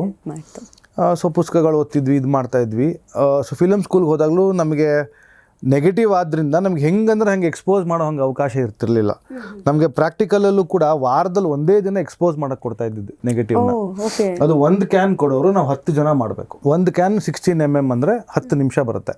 35 mm ಅಂದರೆ 4-4.25 ನಿಮಿಷ ಬರುತ್ತೆ. ಅದನ್ನು ನಾವು ಎಕ್ಸ್ಪೋಸ್ ಮಾಡಬೇಕು 10 ಜನ. ಎಲ್ಲರಿಗೂ ಸಿಗೋದು 1 ನಿಮಿಷ ಅಷ್ಟೇ ಎಕ್ಸ್ಪೋಸ್ ಮಾಡೋದಕ್ಕೆ. ಅಷ್ಟರಲ್ಲಿ ಎಲ್ಲವೂ ಪರ್ಫೆಕ್ಟ್ ಮಾಡಿ, ಲೈಟಿಂಗ್ ಪರ್ಫೆಕ್ಟ್ ಆಗಬೇಕು, ಇನ್ನೊಂದು ಆಗಬೇಕು, ಮಾನಿಟರ್ ಆಗಬೇಕು, ಎಲ್ಲ ಮಾಡಿ ನಾವು ಒಂದು ಶಾರ್ಟ್ ತೆಗಿಬೋದು ಅಷ್ಟೇ. ಯಾಕಂದ್ರೆ ತುಂಬ ಎಕ್ಸ್ಪೆನ್ಸಿವ್ ಅಲ್ವಾ, ಸ್ಟೂಡೆಂಟ್ಸಿಗೆ ಸಿಕ್ಕಾಪಟ್ಟೆ ಕೊಟ್ಬಿಡೋಕ್ಕೂ ಆಗ್ತಾ ಇರಲಿಲ್ಲ. ಸೊ ನಮಗೆ ವಾರದಲ್ಲಿ 5 ದಿನ ಪ್ರಾಕ್ಟಿಕಲ್ಸ್ ಇರೋದು, ಅದ್ರಲ್ಲಿ ಒಂದೇ ದಿನ ಎಕ್ಸ್ಪೋಸ್ ಮಾಡಬೇಕು. 2 ದಿನ ಲೈಟಿಂಗ್ ಮಾಡ್ತಿದ್ವಿ, ಇನ್ನು 2 ದಿನ ಆರ್ಟ್ ಡಿಪಾರ್ಟ್ಮೆಂಟು ಪ್ರೊಡಕ್ಷನ್ ಡಿಸೈನ್ ಕೆಲಸ ಎಲ್ಲ ಕಲ್ತ್ಕೋತಾ ಇದ್ವಿ. ಸೊ ಹಾಗಾಗಿ ಆ ಥರ ನಂಗೆ ಪ್ರಾಕ್ಟಿಕಲ್ ನಾಲೆಡ್ಜ್, ಇದು ಥಿಯರಿಟಿಕಲ್ ನಾಲೆಡ್ಜ್ ಇಲ್ಲದೆ ಹೋಗಿದ್ದಿದ್ರೆ ಎಕ್ಸ್ಪೋಸ್ ಮಾಡೋಕ್ಕಾಗ್ತಾ ಇರಲಿಲ್ಲ. ಇವತ್ತು ನಮ್ಮ ಡಿಜಿಟಲಲ್ಲಿ ಏನೇ ನಾವು ಈಸ್ ಆಫ್ ಯೂಸ್ ಬಂದಿದೆಯೋ, everything has been taken from negative ಅಲ್ವಾ. ಅದರ ಟೆಕ್ನಿಕಲ್ ಜಾರ್ಗನ್ಸು ಕೂಡ ನಾವು ಅಲ್ಲಿಂದನೇ ತೊಗೊಂಡಿರೋದು. ಎಕ್ಸ್ಪೋಜರ್ ಇಂಡೆಕ್ಸು, ISO, ಶಟರ್ ಏನೇನಿದೆಯೋ ಎಲ್ಲವೂ ಈಸ್ ಅ ಟೇಕ್ ಆಫ್. ಅಲ್ಲಿಂದ ಇನ್ನೂ ಹೆಚ್ಚಾಗಿ ಡೆವಲಪ್ ಆಗಿರೋದು ಅಷ್ಟೇ ಟೆಕ್ನಾಲಜಿ ಬಿಟ್ಟರೆ. ಸೊ ಅದಿಲ್ಲ ಅಂದರೆ ಇವತ್ತು this would have been hard. ಅಂದರೆ ಟ್ರಯಲ್ ಆ್ಯಂಡ್ ಎರರ್ಗೆ ನಮ್ಗೆ ಅವಾಗ ಅವಕಾಶ ಇರ್ತಿರಲಿಲ್ಲ, ತುಂಬ ಡಿಸಿಪ್ಲಿನ್ಡಾಗಿ ಮಾಡಬೇಕಿತ್ತು. ಸೊ ಹಾಗಾಗಿ ಭಾಳ ಸ್ಟ್ರಾಂಗ್ ಆದ ವಿಜುವಲ್ ಸೆನ್ಸ್ ಕಟ್ಕೊಳ್ಳೋಕ್ಕೆ ಹೆಲ್ಪ್ ಆಯಿತು. ಈಗೇನೋ ಶಾರ್ಟ್ ತೆಗೆದು ನೋಡಿ ಸರಿ ಹೋಗ್ತಿಲ್ಲಪ್ಪ ಇನ್ನೊಂದು ಮಾಡೋಣ ಅನ್ನೋಷ್ಟು ಇರ್ತಿರ್ಲಿಲ್ಲ. ಸೊ ಒಂದು ಏಸ್ಥೆಟಿಕ್ಸ್ನ ಬೆಳೆಸ್ಕೊಳ್ಳೋದಕ್ಕೆ, ನಮ್ಮ ತನವನ್ನು ನಾವು ಹುಡುಕೊಳ್ಳೋದಕ್ಕೆ ಆ ಡಿಸಿಪ್ಲಿನ್ ತುಂಬ ಹೆಲ್ಪ್ ಮಾಡ್ತು ನನಗೆ. ಅಂದರೆ ನೀವು ಮಾಡಿರುವಂತಹ ಒಂದು ಮೊದಲ ಫಿಲ್ಮ್ ಯಾವುದು? ನಂದು ಮೊದಲನೇ ಸಿನಿಮಾ ಅಂದರೆ ಸ್ನೇಕ್ ನಾಗ, ಬಟ್ ಆಚೆ ನಿಂತೋಯ್ತು ಅರ್ಧದಲ್ಲಿ. ಅದಾದಮೇಲೆ ದೇವರ ನಾಡಲ್ಲಿ ಸುರೇಶ್ ಸರ್ದು. ಆ ಸಿನಿಮಾ ಆದಮೇಲೆ ನಿಮಗೆ ಯಾವತ್ತಾದರೂ ಅನಿಸಿದುಂಟಾ ಆ ಥರ ಫೋಟೋಗ್ರಫಿ ವಿಡಿಯೋಗ್ರಫಿ ಮುಂಚೆ ಮಾಡ್ತಿರ್ಬೇಕಾದ್ರೆ ನೀವು ಇಮ್ಯಾಜಿನೇಷನ್ ಒಂದ್ಸಲ ಅದು ಕ್ಲೂ ಕೊಟ್ಟಿತ್ತ ನಿಮಗೆ, ನಾನು ಮಾಡಬೇಕು, ನಾನು ಇದೇ ಸಿನಿಮಾ ರಂಗಕ್ಕೆ ಹೋಗಬೇಕು ಅನ್ನುವಂಥದ್ದು ಯಾವತ್ತಾದರೂ? ಅಲ್ಲ, ನಾನು ಕ್ರಮೇಣ ನಾನು ಶುರು ಮಾಡಿದ್ದು ಸಿನಿಮಾ ರಂಗದಲ್ಲಿ ಅಲ್ವೇ ಅಲ್ಲ. ಚಿಕ್ಕ ಸುರೇಶ್ ಅಂತ ಒಬ್ಬರು, DS ಸುರೇಶ್ ಅಂತ, ಅವರು ಸುಮಾರು ಒಂದು 200-300 ಡಾಕ್ಯುಮೆಂಟ್ರಿಗಳನ್ನು ಮಾಡಿದ್ದಾರೆ. ನನ್ನ ಮೊದಲನೇ ಕೆಲಸ ಶುರುವಾಗಿದ್ದು ಸೆಷನ್ಸ್ ಕೋರ್ಟಲ್ಲಿ ಯಾವುದೋ ಒಂದು ಕೇಸ್ಗೆ ಮಲ್ಟಿ ಕ್ಯಾಮ್ರಾ ಸೆಟಪ್ಪು, ಆ ಕೇಸನ್ನು ಶೂಟ್ ಮಾಡಬೇಕಷ್ಟೆ. ಆ ಥರ ಒಂದು 6 ತಿಂಗಳು ಕೆಲಸ ಮಾಡಿದ್ದೀನಿ ನಾನು. ದಿನ ಬೆಳಿಗ್ಗೆ ಹೋಗಿ ಸಾಯಂಕಾಲವರೆಗೂ ಶೂಟ್ ಮಾಡೋದು ಬರೋದು, 200 ಕೇಸ್ ಅಷ್ಟೇ. ದಿನ ಪ್ರೊಸೀಡಿಂಗ್ಸನ್ನು ಶೂಟ್ ಮಾಡಬೇಕಷ್ಟೆ. ಇಲ್ಲಿಂದ ಜಡ್ಜಿ, ಇಲ್ಲಿಂದ ಲಾಯರ್, ಇಲ್ಲಿಂದ ಅಲ್ಲಿಗೆ ಎದ್ದೋದ, ಇನ್ಯಾರೋ ಬಂದರು, ಅದು ಇದು ಎಲ್ಲ. ಸೊ ಅದೆಲ್ಲ ಆ ಸೆಷನ್ಸ್ ಕೋರ್ಟಲ್ಲಿ ನಾನು 6-7 ತಿಂಗಳು ಏನು ಮಾಡಿದ್ನೋ ಆವಾಗ ನನ್ನ ಕ್ಯಾಮ್ರಾ ಪ್ರಾಕ್ಟೀಸ್ ಶುರುವಾಗಿದ್ದು. ಕ್ಯಾಮ್ರಾ ಆಪ್ರೇಷನ್ನು, ಝೂಮ್ ಆಪ್ರೇಷನ್ನು ಹೆಂಗಾಗತ್ತೆ ಏನು ಅದನ್ನು ಅಭ್ಯಾಸ ಮಾಡ್ತಾಯಿದ್ದೆ. ಸುಮ್ಮನೆ ಅಲ್ಲಿಂದ ಇಲ್ಲಿಗೆ ಪ್ಯಾನ್ ಮಾಡ್ತಿದ್ದೆ, ಇನ್ನೇನೋ ಮಾಡ್ತಿದ್ದೆ. ಆ ಥರ ಮಾಡಿ ಅಭ್ಯಾಸ ಆಗಿ ಅದಾದಮೇಲೆ ಚೆನ್ನಾಗಿ ಮಾಡ್ತೀವಿ ಕಣೋ ಅಂತ ಅಂದ್ಬಿಟ್ಟು ಅವ್ರು ನನಗೆ ಡಾಕ್ಯುಮೆಂಟ್ರಿಗಳು ಕೊಡೋಕ್ಕೆ ಶುರು ಮಾಡಿದ್ರು. ಅವ್ರ ಜೊತೆ ಒಂದು 14 ಡಾಕ್ಯುಮೆಂಟ್ರಿ ಮಾಡಿದ್ದೀನಿ ನಾನು. ಅಲ್ಲಿಂದ ನನ್ನ ಸಿನಿಮಾಟೋಗ್ರಫಿ ಜರ್ನಿ ಶುರುವಾಗಿದ್ದು. ಅಲ್ಲಿವರೆಗೂ ಅವಾಗ್ಲೂ ಅಯ್ಯೋ ನಮ್ಮ ಮನೇಲಿ ಯಾರೋ ಇದ್ದಂಗೆ ಸಿನಿಮಾ ಕೊಡ್ತಾರೆ ಅನ್ನೋ ನನಗೆ ಯಾವ ಆಸೆನೂ ಇರಲಿಲ್ಲ, ಯಾವ ಆಕಾಂಕ್ಷೆ. ಅಂದರೆ ನನಗೆ ಅದು ಮಾಡಬೇಕು ಅಂತ ಗೊತ್ತಿರಲಿಲ್ಲ. ಕೇಳಿದ್ರೆ ಕೊಟ್ಬಿಟ್ರು, ಬಾರ ಮಾಡೋಣ ಅಂತ ಇಮಿಡಿಯೇಟಾಗಿ. ಬಟ್ ಅವ್ರಿಗೂ ಒಂದು ಸೆನ್ಸ್ ಇರುತ್ತಲ್ವ, ಇವನು ರೆಡಿ ಇಲ್ಲ, ಇನ್ನೂ ರೆಡಿ ಆಗಬೇಕು ಅನ್ನೋದು. ಸೊ ಹಾಗಾಗಿ ನಾನು ಒಂದು 2 ವರ್ಷ ನಾನು ಅದನ್ನೇ ಮಾಡ್ತಾ ಬಂದೆ. ಅಸಿಸ್ಟೆಂಟಾಗಿ ಹೋದೆ, ವಾಪಸ್ ಅಸೋಸಿಯೇಟ್ ಆಗಿ ಎಲ್ಲಿ ಕೆಲಸ ಮಾಡಿದೆ. ಪತ್ತೆ ಮಾರಿ ಅಂತ ಒಂದು ಸಿನಿಮಾ ಮಾಡಿದೆ, ಅದಾಮಿಂಡೆ ಮಗನಬ್ಬು ಅಂತ ಒಂದು ಸಿನಿಮಾ ಮಾಡಿದೆ ಅವ್ರ ಜೊತೆನೇ ಅಸೋಸಿಯೇಟ್ ಆಗಿ. ಒಂದು 6 ಸಿನಿಮಾ ನನ್ನ ಪೋಸ್ಟ್ ಗ್ರ್ಯಾಜುಯೇಷನ್ ಆದಮೇಲೆ 6 ಸಿನಿಮಾಗೆ ಅಸಿಸ್ಟೆಂಟಾಗಿ ಕೆಲಸ ಮಾಡಿ, ಆ ಟೈಮಲ್ಲಿ ಡಾಕ್ಯುಮೆಂಟ್ರಿಗಳು ಈ ಸಣ್ಣವೆಲ್ಲ ಮಾಡ್ತಾ ಕೊನೆಗೆ ದೇವರ ನಾಡಲ್ಲಿ ಒಂದು ಫುಲ್ ಫ್ಲೆಜ್ ಸಿನಿಮಾ ಕಂಪ್ಲೀಟ್ ಆಗಿ ಆಚೆ ಬಂದಿದ್ದು. Yes, very nice. ಈಗ ಯೂಟರ್ನ್ ಸಿನಿಮಾದ ಬಗ್ಗೆ ಏನು ಹೇಳ್ತೀರಾ? ವರ್ಕ್ ಎಕ್ಸ್ಪೀರಿಯನ್ಸ್, ಯೂಟರ್ನ್ ಸಿನಿಮಾ ತುಂಬಾ ವಿಭಿನ್ನವಾಗಿ ಗುರುತಿಸಿಕೊಂಡಿರುವಂತಹ ಸಿನಿಮಾ ಅದು. ಸೊ ಅದ್ರ ಬಗ್ಗೆ ಮಾತಾಡೋದಾದ್ರೆ ಅಂದರೆ ಯೂಟರ್ನ್ ಬಹುಶಃ ನನ್ನ ಈಗ ಯೂಟರ್ನ್ ಸಿನಿಮಾದ ಬಗ್ಗೆ ಏನು ಹೇಳ್ತೀರಾ? ವರ್ಕ್ ಎಕ್ಸ್ಪೀರಿಯನ್ಸ್, ಯೂಟರ್ನ್ ಸಿನಿಮಾ ತುಂಬಾ ವಿಭಿನ್ನವಾಗಿ ಗುರುತಿಸಿಕೊಂಡಿರುವಂತಹ ಸಿನಿಮಾ ಅದು. ಸೊ ಅದ್ರ ಬಗ್ಗೆ ಮಾತಾಡೋದಾದ್ರೆ ಅಂದರೆ ಯೂಟರ್ನ್ ಬಹುಶಃ ನನ್ನ 6ನೇ ಸಿನಿಮಾ ಇರಬೇಕು ಯೂಟರ್ನು. ಅದು ಫಸ್ಟ್ ಟೈಮ್ ನಾನು ಅಷ್ಟು ರಿಯಲಿಸ್ಟಿಕ್ ಆದ ಸಿನಿಮಾನ ಮಾಡಿದ್ದು ಒಂದು. ಮತ್ತು ಎರಡನೇದು ತುಂಬ ಕಡಿಮೆ ಬಜೆಟಲ್ಲಿ ಮಾಡಿದಂಥ ಸಿನಿಮಾ. ನಾನು ಆ್ಯಕ್ಚುಲಿ ಸಿನಿಮಾ ಶುರುವಾಗಿ 6-7 ದಿನ ಆದಮೇಲೆ ನಾನು ಸಿನಿಮಾ ಜಾಯಿನ್ ಆಗಿದ್ದು. ಅದಕ್ಕೂ ಮುಂಚೆ ಫಸ್ಟ್ 2 ದಿನ ಲೂಸಿಯಾ ಶೂಟ್ ಮಾಡಿ ಸಿದ್ಧಾರ್ಥ್ ನೂನಿ ಶೂಟ್ ಮಾಡಿದ್ದ. ಯಾವುದೋ ಕಾರಣಾಂತರಗಳಿಂದ ಏನೋ ವರ್ಕ್ ಆಗಿದೆ, ಏನೋ ಮಾಡಿ ಚೇಂಜ್ ಆಯಿತು. ಅದಾದಮೇಲೆ ಸತ್ಯ ಸರ್ ಒಂದು 4-5 ದಿನ ಶೂಟ್ ಮಾಡಿದ್ರು. ಅದಾದಮೇಲೆ ನಾನು ಬಂದೆ. ಸತ್ಯ ಸರ್ಗೆ ಬೇರೆ ಯಾವುದೋ ಸಿನಿಮಾ ಕಮಿಟ್ಮೆಂಟ್ ಇತ್ತು, ಇದೆಲ್ಲ ಅಷ್ಟರಲ್ಲಿ ಹುಡ್ಕೊಂಬಿಡು ಅಂತ ಅವರು ನನ್ನ ರೆಕಮೆಂಡ್ ಮಾಡಿದ್ರು. ಸತ್ಯ ಸರು, ಯೋಗರಾಜ್ ಸರ್ ರೆಕಮೆಂಡ್ ಮಾಡಿದ್ರು, ಈ ಹುಡುಗನ್ ತೊಗೊಳ್ಳೋ ಸಖತ ಮಾಡ್ತಾನೆ ಇವನು ಅಂತ. ಸೊ ಹಾಗಾಗಿ ಪವನ್ ನನ್ನ ಕಾಂಟ್ಯಾಕ್ಟ್ ಮಾಡಿದರು. ಸೊ ನಾನು ಹೋಗೋಷ್ಟರಲ್ಲಿ ಒಂದು ಸಣ್ಣ ಸೀಕ್ವೆನ್ಸು, ಟಾಕಿ ಪೋರ್ಷನು, ಪೊಲೀಸ್ ಸ್ಟೇಷನ್ ಒಳಗಡೆದೊಂದು 3-4 ದಿನ ಸತ್ಯ ಸರ್ ಶೂಟ್ ಮಾಡಿದರು. ಸೊ ಅದನ್ನು ಫಸ್ಟು ಕಂಟಿನ್ಯೂ ಮಾಡಬೇಕಿತ್ತು. ಇನ್ನೊಂದು 3 ದಿನ ಪೊಲೀಸ್ ಸ್ಟೇಷನ್ ಇತ್ತು. ಸೊ ಪೊಲೀಸ್ ಸ್ಟೇಷನ್ ಕಂಪ್ಲೀಟ್ ಮಾಡಿ ಮುಗಿಸಿದ ಮೇಲೆ ನಾವೆಲ್ಲ ಕೂತ್ಕೊಂಡು ಡಿಸ್ಕಸ್ ಮಾಡ್ತಾ, ಇದು ಯಾಕೋ ವರ್ಕ್ ಆಗಲ್ಲ, ಈ ಥರ ಮಾಡಿದ್ರೆ ನಮ್ಮ ಬಜೆಟಲ್ಲಿ ಮಾಡೋಕ್ಕೆ ಸಾಧ್ಯನೇ ಇಲ್ಲ, ಬೇರೆ ಏನಾದ್ರು ಮಾಡಬೇಕು ಅಂತ ಯೋಚನೆ ಮಾಡಿ, ಆವಾಗ ಪವನ್ನು ಏನು ಮಾಡೋಣ ನೀನು ಹೇಳು, ಸಜೆಸ್ಟ್ ಮಾಡು, ಏನಾದ್ರು ಇಷ್ಟು ದೊಡ್ಡ ಕ್ಯಾಮ್ರಾ, ದೊಡ್ಡ ಲೈಟಿಂಗ್ ಸೆಟಪ್ ಅವೆಲ್ಲ ಇಲ್ದಂಗೆ ಏನಾದ್ರು ಮಾಡಬೇಕು ಅಂತ. ಸರಿ ನಡಿಯಪ್ಪ, ಹಂಗಾರೆ 5Dಲೇ ಮಾಡೋಣ ಸಿನಿಮಾನ ಅಂದ್ಬಿಟ್ಟು ಅದಾದಮೇಲೆ ನಾವು ಒಂದು 38-39 ದಿನ ಶೂಟ್ ಮಾಡಿದ್ದೀವಿ. ಅಷ್ಟೂ ದಿನ 90% ಆಫ್ ದ ಫಿಲ್ಮ್ನ ನಾವು 5Dಯಲ್ಲೇ ಶೂಟ್ ಮಾಡಿದ್ದು. ಸೊ 5Dಯಲ್ಲಿ ಆವಾಗ ಒಂದು ಮ್ಯಾಜಿಕ್ ಲ್ಯಾಂಟರ್ನ್ ಅಂತ ಒಂದು ಸಾಫ್ಟ್ವೇರ್ ಇತ್ತು. ಆ ಸಾಫ್ಟ್ವೇರು ಅವರ ಒರಿಜಿನಲ್ ಸಾಫ್ಟ್ವೇರ್ ಏನಿದೆ ಅದನ್ನು ಹ್ಯಾಕ್ ಮಾಡಿ ಅದ್ರ ಮೇಲೆ ನಮಗೊಂದು ರಾ ಇಮೇಜ್ ಕೊಡುವಂಥ ಒಂದು ಸಾಫ್ಟ್ವೇರ್. ಅಂದರೆ ಸೇಮ್ ಇರೋದಿಲ್ಲ, ಸ್ವಲ್ಪ ರಾ ಇಮೇಜ್ ಅದು. ಅದ್ರಲ್ಲಿ ಈ ಥರ ರೆಗ್ಯುಲರ್ 5D ಕಾಣೋ ಹಂಗೆ ಕಾಣಲ್ಲ, ಎಲ್ಲ ರಾ ವಾಶ್ಡ್ ಔಟ್ ಇಮೇಜು, ಕಲರ್ಸ್ ಇರಲ್ಲ, ಸ್ಯಾಚುರೇಷನ್ ಇರಲ್ಲ, ಕಾಂಟ್ರಾಸ್ಟ್ ಇರಲ್ಲ. ಆ ಥರ ಒಂದು ರಾ ಇಮೇಜ್, ಒಂದು ಸ್ವಲ್ಪ ಬೆಟರ್ ಡೆಫಿನೇಷನ್ ಇರೋ ಇಮೇಜ್, ನಮಗೆ ಪೋಸ್ಟಲ್ಲಿ ಒಂದು ಸ್ವಲ್ಪ ಮಾಡೋಕ್ಕೆ ಅವಕಾಶ ಇರೋ ಹಾಗೆ. ಸೊ ಅದನ್ನು ಏನೋ ಮಾಡಿ ಅದನ್ನು ಟೆಸ್ಟ್ ಮಾಡಿ ಒಂದು 2 ವಾರನೋ 3 ವಾರನೋ ಏನೇನೋ ರ್ಯಾಂಡಮ್ಮಾಗಿ ಏನೇನೋ ಶೂಟ್ ಮಾಡಿ ಅದನ್ನು ನಾವು DA ಶೂಟಿಗೆ ತೊಗೊಂಡೋಗಿ ಟೆಸ್ಟ್ ಮಾಡಿ. ರಾಜು ರೆಡ್ಡಿ ಅಂತ ನಮ್ಮ ಕಲರಿಸ್ಟ್, ಆವಾಗ ನಾನು ಅದಕ್ಕೂ ಮುಂಚೆ 4-5 ಸಿನಿಮಾ ಅವನೇ ಮಾಡಿದ್ದ. ಸೊ ಅಂದರೆ ಈಗ ರೀಸೆಂಟಾಗಿ ಅಂದರೆ ಪುಷ್ಪ, KGF ಎಲ್ಲ ಅವನೇ ಮಾಡಿರೋದು ರಾಜು ರೆಡ್ಡಿನೇ. ಸೊ ಸಲಾರು ಎಲ್ಲ ತುಂಬ ದೊಡ್ಡ ಸಿನಿಮಾಗಳನ್ನು ಮಾಡಿರೋರು. ಅವಾಗ ಅವ್ರು ಬೆಂಗಳೂರಲ್ಲಿದ್ದರು, ಯೂನಿಫೈ ಮೀಡಿಯಾಲಿ. ಅಲ್ಲಿ ನಾವು ಹೋಗಿ ಟೆಸ್ಟ್ ಮಾಡಿ ಇದಕ್ಕೆ ಏನೇನು ಮಾಡ್ಬೋದು, ಏನೇನು ಪ್ರಾಬ್ಲಮ್ ಇದೆ, ಹೈಲೈಟ್ಸಲ್ಲಿ ಪ್ರಾಬ್ಲಮ್ ಇದೆ, ಇನ್ನೇನೋ ಪ್ರಾಬ್ಲಮ್ ಇದೆ, ಎಲ್ಲ ಹುಡುಕಿ ಏನೋ ಮಾಡಿ ಕೊನೆಗೆ ಓಕೆ ಈ ಥರ ಮಾಡಿದೆ, ಈ ಥರ ಒಂದು ಸಿದ್ಧಸೂತ್ರ ಹಾಕ್ಕೊಂಡು ಇಷ್ಟರ ಒಳಗಡೆ ನಾವು ಕೆಲಸ ಮಾಡಿದೆ ವರ್ಕ್ ಆಗುತ್ತೆ ಅಂಥೇಳಿ ಇಡೀ ಸಿನಿಮಾ ಶೂಟ್ ಮಾಡಿದ್ದದು. ಆದಮೇಲೆ ಅದು ನನಗೆ ಬಿಗ್ಗೆಸ್ಟ್ ನನ್ನ ಲರ್ನಿಂಗು ಯೂಟರ್ನಲ್ಲಿ ಏನು ಅಂದರೆ, ಏನೂ ಇಲ್ಲದೆ ಹೆಂಗೆ ಮಾಡ್ಬೋದು ಅನ್ನೋದು ತುಂಬ ಚೆನ್ನಾಗಿ ಕಲ್ತ್ಬಿಟ್ಟೆ ಮೇನ್ಲಿ.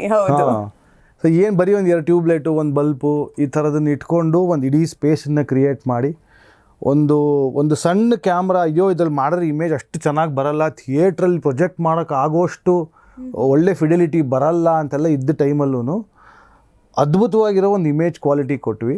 ಮತ್ತು ಒಂದು ಚೌಕಟ್ಟಿನ ಒಳಗಡೆ ಹೆಂಗೆ ಕೆಲಸ ಮಾಡೋದು ಅನ್ನೋದನ್ನು ತುಂಬ ಚೆನ್ನಾಗಿ ಕಲಿತೆ. ಬಟ್ ಅದು ಜನರಿಗೆ ಎಷ್ಟು ಮುಟ್ಟು ಆ ಸಿನಿಮಾ ಅನ್ನೋದಕ್ಕೆ ಆ ಸಾಕ್ಷಿನೇ ಇದೆ ಆ ಸಿನಿಮಾ.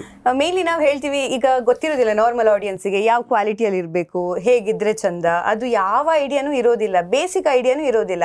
ಇವಾಗ ಹೇಗೆ ವರ್ಕ್ ಆಗುತ್ತೆ ಅಂತ, ಈಗ ಸಿನಿಮಾಟೋಗ್ರಫಿ ಬರಬೇಕು ಅಂತ ತುಂಬ ಜನಕ್ಕೆ ಇಷ್ಟ ಇರುತ್ತೆ. ಲರ್ನಿಂಗ್ ಹೌದು, ಹಿಂಗೆ ಇದ್ರೆ ಚಂದ ಅನ್ನೋದು ಇರುತ್ತೆ. ಬಟ್ ಆಡಿಯನ್ಸ್ಗೆ ಅದು ಏನೂ ಗೊತ್ತಿರೋದಿಲ್ಲ. ಆಡಿಯನ್ಸ್ಗೆ ನಾರ್ಮಲಿ ಚೆನ್ನಾಗಿ ಕಂಡ್ರೆ ಆಯಿತು ಸೀನ್, ಅದರ ಹೊರತಾಗಿ ಬೇರೆ ನೀವು ಏನು ಟೆಕ್ನಾಲಜಿ ನೋಡಿದ್ದೀರಾ, ಏನು ಕಲ್ತಿದ್ದೀರಾ, ಅದು ಯಾವುದೂ ಮ್ಯಾಟ್ರ್ ಆಗೋದಿಲ್ಲ.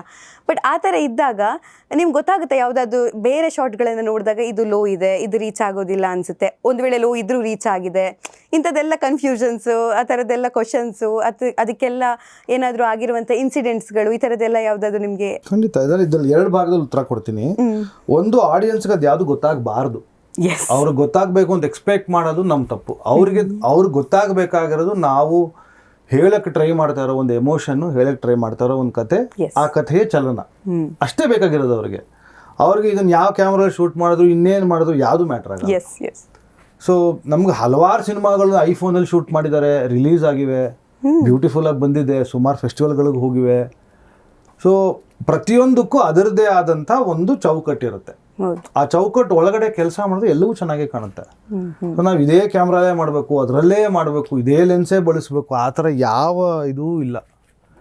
ಯಾವುದ್ರಲ್ಲಿ ಬೇಕಾದ್ರೂ ಮಾಡ್ಬೋದು. ಇವತ್ತಿಗೂ ನಾವು 5D ಶೂಟ್ ಮಾಡ್ತೀವಿ ಅಂದರೆ ಮಾಡ್ಬೋದು. ಆ ಕತೆಗೆ ಪೂರಕವಾಗಿದೆ ನಾವು 5D ಮಾಡ್ತಾ ಇರೋದು ಅಂದರೆ ಖಂಡಿತ ಮಾಡ್ಬೋದು. ಅಥವಾ ಇನ್ಯಾವುದೋ ಮೊಬೈಲ್ ಫೋನಲ್ಲಿ ಮಾಡ್ಬೋದು. ನಾವು ಥಿಯೇಟ್ರಲ್ಲಿ ಪ್ರೊಜೆಕ್ಟ್ ಮಾಡಿದಾಗ ಚುಕ್ಕೆ ನಾಯ್ಸ್ ಕಾಣಿಸ್ಬೋದು. ಅಷ್ಟು ದೊಡ್ಡ ಥ್ರೋ ಆಗೋಷ್ಟು ಫಿಡೆಲಿಟಿ ಇಲ್ಲದೆ ಇರ್ಬೋದು ಇಮೇಜಲ್ಲಿ. ಆ ಥರ ಒಂದು ಸಣ್ಣ ಪುಟ್ಟವು ಬಿಟ್ಟರೆ ಕತೆ ಹೇಳೋದಕ್ಕೆ ನಮ್ಮ ಒಳಗಡೆ ಇರೋ ಒಂದು ಹಸಿವನ್ನು ಆಚೆ ಹಾಕೋದಕ್ಕೆ ಒಂದು ಫಾರ್ಮ್ ಬೇಕು ಅಂದರೆ ಅದಕ್ಕೆ it can take any form. ಇದೇ ಆಗಬೇಕು ಅದೇ ಆಗಬೇಕು ಅನ್ನೋ ಯಾವ ರಿಸ್ಟ್ರಿಕ್ಷನ್ಸೂ ಇಲ್ಲ, ಅಷ್ಟಂತೂ ಸತ್ಯ. ಎರಡನೇದು ಕೆಲವೊಂದು ಸಲ ನಮ್ಮ ಸಿನಿಮಾಗಳಲ್ಲಿ ಅನ್ಸುತ್ತೆ ಯಾವುದೋ ಒಂದು ಡ್ರೋನಲ್ಲಿ ಏನೋ ಶಾರ್ಟ್ ತೆಗೆದಿರ್ತೀವಿ, ಅಥವಾ ಇನ್ಯಾವುದೋ ಒಂದು ಸೆಕೆಂಡ್ ಕ್ಯಾಮ್ರಾಗ ಒಂದು ಸಣ್ಣ ಕ್ಯಾಮ್ರಾ ಇಟ್ಕೊಂಡಿರ್ತೀವಿ. ಒಂದೊಂದು ಸಲ ಅನ್ಸುತ್ತೆ ಅಯ್ಯೋ ಇದೊಂದು ಯಾಕೋ ಶಾರ್ಟ್ ಇದು ಮ್ಯಾಚ್ ಆಗ್ತಾ ಇಲ್ವಲ್ಲ ಅದು ಇದು ಅಂತ. ಬಟ್ ಅದು ಆ ಸಿನಿಮಾ ನೋಡೋ ಓಘದಲ್ಲಿ ಅದು ಹೊಟ್ಟೋದ್ರೆ ಆಡಿಯನ್ಸ್ಗೂ ಏನು ಮ್ಯಾಟ್ರ್ ಆಗೋದಿಲ್ಲ. ಎಸ್, ಅದು ಕರೆಕ್ಟ್ ಅನಿಸುತ್ತೆ. ಬಟ್ ಕೆಲವೊಂದು ಶಾರ್ಟ್ಸ್ಗಳನ್ನು ನೋಡಿದಾಗ ಅನಿಸುತ್ತೆ ವಾವ್ ಏನು ತೆಗ್ದಿದ್ದಾರಪ್ಪ ಅಂತ. ಈಗ ನೇಚರ್ದಾಗಿರ್ಬೋದು ಅಥವಾ ಬ್ಯೂಟಿಯನ್ನು ಸ್ಪೆಸಿಫಿಕ್ ಆಗಿ ನಾವು ತೋರಿಸ್ಬೇಕು ಅಂತ ಅಂದಾಗಿರ್ಬೋದು. ಇದೆಲ್ಲ ನೀವು ಹೇಗೆ ಅದು ಮುಂಚೆನೇ ಪ್ರಿಪೇರ್ ಆಗಿ ಈ ಥರ ಡೈರೆಕ್ಟರ್ ಜೊತೆಗೆ, ರೈಟರ್ ಜೊತೆಗೆ, ಈ ಥರ ಟೀಮ್ ಜೊತೆ ಎಲ್ಲ ಕೂತ್ಕೊಂಡು ಮಾತಾಡಿ ಆಮೇಲೆ ಹೋಗೋದಾ, ಅಥವಾ ಹೀಗೆ ಹೇಳಿರ್ತಾರೆ ಚಿತ್ರಕಥೆ ಹೀಗಿರುತ್ತೆ ನೀವು ಹಿಂಗೆ ಶೂಟ್ ಮಾಡಬೇಕು ಅಂತ ಹೇಳಿ, ಹೇಗೆ ಅದು ಪ್ರೋಸೆಸ್ ಆಗುತ್ತೆ ಅಂತ? ಇಲ್ಲ, ನಾವು ಪ್ರೀ ಪ್ರೊಡಕ್ಷನ್ ಮುಂಚೆ ಮಾತಾಡ್ಕೊಂಡಿರ್ತೀವಿ ಏನು ಮಾಡಬೇಕು, ಹೇಗೆ ತೆಗಿಬೇಕು, ಏನು ಒಂದು ಅಂದಾಜಿರುತ್ತೆ. ಒಂದು 30-40% ಅಷ್ಟಂತೂ ಅಂದಾಜಿರುತ್ತೆ. ಅದಾದಮೇಲೆ ಯಾವುದೋ ಫಾರ್ ಎಕ್ಸಾಂಪಲ್ ಲ್ಯಾಂಡ್ಸ್ಕೇಪ್ ಅಂತಂದರೆ ಆ ಜಾಗ ಯಾವ ಲೈಟಲ್ಲಿ ಯಾವ ಟೈಮ್ ಆಫ್ ದ ಡೇನಲ್ಲಿ ಚೆನ್ನಾಗಿ ಕಾಣುತ್ತೆ ಅನ್ನೋದು ಒಂದು ಅಂದಾಜಿರುತ್ತೆ. ಅಲ್ಲಿಗೆ ಹೋಗಿ ನೋಡಿ ಆ ಜಾಗನ ನಾವು ಯಾವ ಟೈಮಲ್ಲಿ ನೋಡಿದ್ದೀವಿ, ಈಸ್ಟ್ ಯಾವುದು, ವೆಸ್ಟ್ ಯಾವುದು, ಸನ್ ಎಲ್ಲಿಂದ ಬರುತ್ತೆ, ನಾವು ಶೂಟ್ ಮಾಡೋ ಟೈಮಲ್ಲಿ ಇವತ್ತೇ ಶೂಟ್ ಮಾಡ್ತೀವಿ, ಒಂದು ವರ್ಷ ಬಿಟ್ಟು ಮಾಡ್ತಿದ್ದೀವ, ಮುಂದಿನ ತಿಂಗಳು ಮಾಡ್ತಿದ್ದೀವ, ಅದ್ರ ತಕ್ಕನಂಗೆ ಒಂದು ಸಣ್ಣ ಆ್ಯಂಗಲ್ ಇರುತ್ತೆ, ಒಂದು ಅಂದಾಜಿರುತ್ತೆ. ಈ ಕಡೆ ಬರುತ್ತೆ. ಒಂದು ಸುಮಾರು ಆ್ಯಪ್ಗಳೆಲ್ಲ ಇವೆ. ಆ ಆ್ಯಪ್ಗಳಲ್ಲಿ ತೋರಿಸುತ್ತೆ ಸನ್ ಇಲ್ಲಿ ಬರುತ್ತೆ, ಇಷ್ಟೊಂದು ಗಂಟೆಗೆ ಇಲ್ಲಿರುತ್ತೆ, 6:45 ಇಲ್ಲಿರುತ್ತೆ, 7 ಗಂಟೆಗೆ ಇಲ್ಲಿ ಬರುತ್ತೆ, ಎಲ್ಲ ತೋರಿಸುತ್ತೆ. ಅದನ್ನ ಇಟ್ಕೊಂಡು ಒಂದು ರಫ್ ಪ್ಲ್ಯಾನಿಂಗ್ ಮಾಡಿರ್ತೀವಿ, ಅದ್ರಂಗೆ ಅದನ್ನು ಶೂಟ್ ಮಾಡಿ ಬರೋದಷ್ಟೇ. ಬಟ್ ಎಲ್ಲವೂ ಪ್ರೀ ಪ್ರೊಡಕ್ಷನಲ್ಲಿ ಸುಮಾರು ಆಗಿರುತ್ತೆ. ಕೆಲವು ಲೊಕೇಶನ್ಗೆ ಹೋದ್ಮೇಲೆ ಇಂಪ್ರೂವೈಸ್ ಆಗ್ತವೆ. ನಾವು ಲೊಕೇಶನ್ ಫಸ್ಟ್ ಟೈಮ್ ನೋಡಿದಾಗ ಅದು ಏನೊಂದು ಬೇರೆ ಒಂದು ಅಂದ್ಕೊಂಡು ಹೋಗಿರ್ತೀವಿ. ಶೂಟಿಂಗ್ ದಿವಸ ಆ ಲೊಕೇಶನ್ ಬೇರೆ ಇನ್ನೇನು ಹೊಸದು ಏನೋ ಕೊಡುತ್ತೆ. ನಮ್ಮ ಕೈಯಲ್ಲಿ ಇಲ್ವಲ್ಲ ಪ್ರಕೃತಿ, ಅದು ಕೊಟ್ಟಿದ್ದನ್ನು ನಾವು ತೊಗೋಬೇಕು. ನಾವು ತೊಗೊಳ್ದೆ ನಾವು ಅಂದ್ಕೊಂಡಿದ್ದೇ ನಾವು ಮಾಡ್ತೀವಿ ಅಂದರೆ ಅದು ಕೊಡ್ತಾ ಇರೋದು ನಾವು ಅಂದ್ಕೊಂಡಿದ್ದಕ್ಕಿಂತ ಮಿಗಿಲಾದಿರ್ಬೋದು, ಅದನ್ನು ನಾವು ಬಿಡ್ತಾ ಇರ್ತೀವಿ. ಸೊ ಹಾಗಾಗಿ ಆ ಥರ ಸುಮಾರು ಹ್ಯಾಪಿ ಆ್ಯಕ್ಸಿಡೆಂಟ್ಸಿಂದ ಸುಮಾರು ಹೊಸ ಹುಟ್ಕೊಳ್ತವೆ. ಅದು ಹುಟ್ಕೊಂಡಾಗ ನಾವು ಅದನ್ನು ಎಂಬ್ರೇಸ್ ಮಾಡ್ಕೋಬೇಕು. ಅಂದರೆ ಇದು ನನಗೆ ವರ್ಕ್ ಆಗುತ್ತಾ ಇಲ್ವಾ ಅಂತ ಆ ಕ್ಷಣದಲ್ಲಿ ಡಿಸೈಡ್ ಮಾಡಬೇಕು. ಇವಾಗ ನನಗೇನೋ ಕೊಡ್ತಾ ಇದೆ ಆ ಲೊಕೇಶನ್, ನನಗೊಂದು ಎನರ್ಜಿ ಏನೋ ಒಂದು ಕೊಡ್ತಾ ಇದೆ, ಈ ಥರ ಇಡೋದು ಹಿಂಗೆ ಇಡು ಅಂತ ಅನ್ನಿಸ್ತಾ ಇದೆ ಆ ದಿನ ಅಂದರೆ, ಹಂಗಿಟ್ರೆ ಅದು ನನ್ನ ಸಿನಿಮಾದ ಎಸ್ಥೆಟಿಕ್ಸ್ಗೆ ವರ್ಕ್ ಆಗುತ್ತಾ, ನಾನು ಅನ್ಕೋತಾ ಇರೋ ಭಾವನೆ ಕನ್ವೆ ಆಗುತ್ತಾ ಅನ್ನೋದನ್ನು ಒಂದು ಸಣ್ಣ ಜಡ್ಜ್ಮೆಂಟ್ ಮನಸ್ಸೊಳಗಡೆ ಒಂದು 2 ಸೆಕೆಂಡ್ ಪ್ರಶ್ನೆ ಹಾಕಿದ್ರೆ ಉತ್ತರ ಬಂದ್ಬಿಡುತ್ತೆ. Yes yes. ಈಗ ಮೇನ್ಲಿ ಇಷ್ಟು ಕಾಸ್ಟ್ಯೂಮ್ ಡಿಸೈನರ್ ಇರ್ತಾರೆ, ಇಷ್ಟು ಡೈಲಾಗ್ ಹೇಳೋದಿರ್ತಾರೆ, ಮೇಕಪ್ ಆರ್ಟಿಸ್ಟ್ ಇರ್ತಾರೆ. ಬಟ್ ನಿಮ್ಗೆ ಅದರ ನಾಲೆಜು ತುಂಬ ಇಂಪಾರ್ಟೆಂಟ್ ಆಗುತ್ತಲ್ಲ, ಬಿಕಾಸ್ ಸ್ವಲ್ಪ ಆಯಿಲಿ ಆಗ್ತಿದೆ ಅಂತ ಹೇಳಿದಾಗ ನೀವು ಹೇಳಲೇಬೇಕಾಗುತ್ತೆ. ಅಥವಾ ಮೇಕಪ್ ಕರೆಕ್ಟ್ ಇಲ್ಲ ಅಂದರೂ ಕೂಡ ಅದು ಪ್ರಾಬ್ಲಮ್ ಆಗುತ್ತೆ, ಅದು ಲೈಟಿಂಗಿಗಾಗಿರ್ಬೋದು, ಕ್ಯಾಮ್ರಕ್ಕಾಗಿರ್ಬೋದು. ನಿಮಗೆ ಇದರ ಬಗ್ಗೆ ನಾಲೆಜ್ ಎಷ್ಟು ಇಂಪಾರ್ಟೆಂಟ್, ಅಥವಾ ಯಾವತ್ತಾದರೂ ಆ ಥರ ಅನಿಸಿದ್ಯಾ ಇದು ಗೊತ್ತಾಗಲಿಲ್ಲ ಆ ಥರ ಏನು ಸಿಚುವೇಶನ್ ಇರುತ್ತೆ? ಇಲ್ಲ, ನಾನು ನಾಟಕದಿಂದ ಬಂದಿದ್ದಾದ್ರಿಂದ ಸುಮಾರು ಮೇಕಪ್ಪಿನ ಬ್ಯಾಕ್ಗ್ರೌಂಡ್ ಇತ್ತು. ಮೇಕಪ್ಪು ಮಾಡ್ತಾಯಿದ್ದೆ, ನಾನು ಕಾಲೇಜಲ್ಲಿ ಹಲವಾರು ನಾಟಕಗಳಿಗೆ ನಾನೇ ಮೇಕಪ್ ಮಾಡಿದ್ದೀನಿ. ಆ ಥರ ಒಂದು ಬೇಸಿಕ್ ಐಡಿಯಾ ಇತ್ತು. ಬಟ್ ಒಂದು ಸಿನಿಮಾಗೆ ಬೇಕಾದ ಮೇಕಪ್ಪು ಬೇರೆ, ನಾಟಕಕ್ಕೆ ಮಾಡೋದು ಬೇರೆ, ಸಿನಿಮಾಗೆ ಮಾಡೋದು ಬೇರೆ. ಆಮೇಲೆ ಸಿನಿಮಾಗೆ ಮಾಡುವಾಗ ಪ್ರತಿಯೊಂದು ಸಿನಿಮಾಗೂ ಬೇರೆ ಬೇರೆ ಇರುತ್ತೆ, ಎಲ್ಲದಕ್ಕೂ ಒಂದೇ ಥರ ಮೇಕಪ್ ಮಾಡೋಕ್ಕಾಗಲ್ಲ. ಈಗ ಫಾರ್ ಎಕ್ಸಾಂಪಲ್ ಸಪ್ತಸಾಗರ ಥರದ ಸಿನಿಮಾ ಅಲ್ಲಿ ಶುರುವಾತಲ್ಲಿ ಭಾಳ ಸುಂದರವಾಗಿ ಹೋಗ್ತಾ ಇರೋ ಒಂದು ಲೈಫ್ ಇದೆ. ಅದಾದಮೇಲೆ ಒಂದು ದೊಡ್ಡ ಆಘಾತ ಆಗುತ್ತೆ, ಅದರಿಂದ ಅಲ್ಲೋಲ ಕಲ್ಲೋಲ ಆಗುತ್ತೆ ಇಬ್ಬರ ಲೈಫ್. ಸೊ ಮೇಕಪ್ ಕೂಡ ಹಾಗೆ ಕಾಲಕ್ರಮೇಣ ಚೇಂಜ್ ಮಾಡಿದ್ವಿ. ಸಿನಿಮಾ ಹೋಗ್ತಾ ಚೇಂಜ್ ಆಗುತ್ತೆ. ಸೈಡ್ ಬಿಗೆ ಬರೋಷ್ಟರಲ್ಲಿ ಸಂಪೂರ್ಣ ಚೇಂಜ್ ಆಗಿರುತ್ತೆ ಇಬ್ಬರು makeup. Not just hair style, costume, ಅವ್ರು ದಪ್ಪ ಆಗಿದ್ದಾರೆ, ಸಣ್ಣ ಆಗಿದ್ದಾರೆ, ಇಷ್ಟಲ್ಲ. ಸ್ಟಾರ್ಟಿಂಗಲ್ಲಿ ಭಾಳ ಸಾಫ್ಟಾಗಿ ಸುಂದರವಾಗಿ ಕಾಣ್ತಾ ಇರೋ ಮೇಕಪ್ ಆದರೆ ಹೋಗ್ತಾ ಕ್ರಮೇಣ ಆಯಿಲ್ ಜಾಸ್ತಿ ಮಾಡಿದ್ದೀವಿ. ಆಯಿಲ್ ಜಾಸ್ತಿ ಮಾಡಿ ಸುಮ್ಮನೆ ಎಣ್ಣೆ ಹಚ್ಚಿಬಿಟ್ರೆ ಆಗಲ್ಲ. ಅದನ್ನ ನಾವು ಗ್ಲಿಸರಿನ್ನ ಮಿಕ್ಸ್ ಮಾಡಿ ಏನೋ ಮಾಡಿ ಪರ್ಟಿಕ್ಯುಲರ್ ಸ್ಪಾಟ್ಸಿಗೆ ಹಚ್ಬೇಕು ಮುಖದಲ್ಲಿ. ಆವಾಗ ನಂಗೆ ರಿಫ್ಲೆಕ್ಷನ್ ಜಾಸ್ತಿ ಬರುತ್ತೆ ಲೈಟ್ದು. ಆ ರಿಫ್ಲೆಕ್ಷನ್ನಲ್ಲೂ ನಾನು ಎಕ್ಸ್ಪೋಸ್ ಮಾಡ್ತಾ ಇದ್ದೀನಿ, ನಾನು ಬರೀ ಲೈಟ್ಗೆ ಎಕ್ಸ್ಪೋಸ್ ಮಾಡ್ತಿಲ್ಲ. ಆ ಥರ ಒಂದಷ್ಟು ರಿಸರ್ಚ್ ಆ್ಯಂಡ್ R&D ಮಾಡ್ಕೋಬೇಕು ಮುಂಚೆನೇ, ಶೂಟಿಂಗು ಮುಂಚೆ ಮಾಡಿ. ಬೇರೆ ಬೇರೆ ಮೇಕಪ್ಪಲ್ಲಿ ಹೆಂಗೆ ಕಾಣ್ತಾರೆ ಒಬ್ಬ ಆರ್ಟಿಸ್ಟು, ಬೇರೆ ಬೇರೆ ಲೈಟಲ್ಲಿ ಹೆಂಗೆ ಕಾಣ್ತಾರೆ, ಬೇರೆ ಬೇರೆ ಬಣ್ಣದ ಲೈಟಲ್ಲಿ ಹೆಂಗೆ ಕಾಣ್ತಾರೆ, ಬೇರೆ ಬೇರೆ ಲೆನ್ಸಸ್ಸಲ್ಲಿ ಹೆಂಗೆ ಕಾಣ್ತಾರೆ, ಇವೆಲ್ಲವನ್ನು ನಾವು ಶೂಟಿಂಗು ಮುಂಚೆನೇ ರೆಡಿ ಮಾಡ್ಕೋಬೇಕು. ಸೊ ನಾನು ಇಲ್ಲಿವರೆಗೂ ಈಗ ನನ್ನ 7 ಮಲೆನ 19ನೇ ಸಿನಿಮಾ, 19 ಸಿನಿಮಾಗೆ ಫಸ್ಟ್ ಡೇಯಿಂದ ನನ್ನ ರಿಕ್ವೈರ್ಮೆಂಟ್ ಅಷ್ಟೇ ಪ್ರೊಡಕ್ಷನ್ ಅವ್ರಿಗೆ, ನನಗೆ ಒಂದು ಇಡೀ ದಿನ ಆರ್ಟಿಸ್ಟ್ಗಳು ನನಗೆ ಕೊಟ್ಬಿಡಿ, ನಾನು ಕ್ಯಾಮ್ರಾ ಟೆಸ್ಟ್ ಮೇಕಪ್ ಟೆಸ್ಟ್ ಮಾಡಬೇಕು ಅಂತ. ಓಕೆ. ಸೊ 3-4 ಬೇರೆ ಬೇರೆ ರೀತಿ ಮೇಕಪ್ಪು. ಫಸ್ಟು ಪ್ರಾಪರಾಗಿ ಏನಿದೆಯೋ ಈ ಜನರಲಾಗಿ ಮಾಡೋ ಹಾಗೆ ಬ್ಯೂಟಿಫುಲ್ಲಾಗಿ ಸುಂದರವಾಗಿ ಎಲ್ಲ ಪೇಂಟ್ ಎಲ್ಲ ಬೆಳೆದು ಇಟ್ಬಿಡಿ. ಅದಾದಮೇಲೆ ಕ್ರಮೇಣ ಕಡಿಮೆ ಮಾಡಿ ಬರ್ತೀವಿ. ನೋಸ್ ಎಷ್ಟು ಕಟ್ ಮಾಡಬೇಕು, ಚೀಕ್ ಎಷ್ಟು ಕಟ್ ಮಾಡಬೇಕು, ಈಗ ಜಾಲೇನು ಕಾಣಿಸ್ಬೇಕು ಅಂದರೆ ಏನು ಮಾಡಬೇಕು, ಕಾಣಿಸ್ಬೇಕಾ ಬೇಡವಾ, ಅದು ಎಷ್ಟು ಕಾಣಿಸ್ಬೇಕು, ಕಾಣಿಸೋ ಡಬಲ್ ಚಿನ್ ಇದೆಯಾ, ಡಬಲ್ ಚಿನ್ ಕಾಣಿಸ್ದೇ ಇರೋಂಗೆ ನಾನು ಏನು ಲೈಟ್ ಮಾಡಬೇಕು, ಹೆಂಗೆ ಕ್ಯಾಮ್ರಾ ಇಡಬೇಕು, ಇವೆಲ್ಲವನ್ನು ನಾವು ಒಂದು ಇಡೀ ದಿನ ಅವ್ರನ್ನ ಸುಮ್ಮನೆ ಕೂರಿಸ್ಬಿಟ್ಟು ಕ್ಯಾಮ್ರಾ ಇಟ್ಕೊಂಡು ನಾನು ನೋಡ್ತಾ ಇರ್ತೀನಿ. ಯಾವುದೋ ಒಂದು ಲೈಟ್ ನನ್ನ ಅಸಿಸ್ಟೆಂಟ್ಸ್ ಇರ್ತಾರೆ, ಇಡೀ ಲೈಟಿಂಗ್ ಟೀಮ್ ಇರುತ್ತೆ, ಮೇಕಪ್ ಅವ್ರು ಇರ್ತಾರೆ, ಕಾಸ್ಟ್ಯೂಮ್ ಅವ್ರು ಇರ್ತಾರೆ. ಅವ್ರಿಗೆ ಯಾವ್ಯಾವ ಕಾಸ್ಟ್ಯೂಮು ಕಲರ್ ಅವರಿಗೆ ಅವ್ರ ಸ್ಕಿನ್ ಟೋನು ವಾಶ್ ಔಟ್ ಆಗದಂಗೆ ಪಾಪ್ಔಟ್ ಆಗುತ್ತೆ, ಅಥವಾ ತುಂಬ ಪಾಪ್ಔಟ್ ಆಗ್ತಿದೆ, ಸ್ವಲ್ಪ ಕಡಿಮೆ ಮಾಡಬೇಕಾ. ಸೊ ಅದೆಲ್ಲ ಒಂದು ಅಂದಾಜು ಬರ್ತಾ ಹೋಗುತ್ತೆ.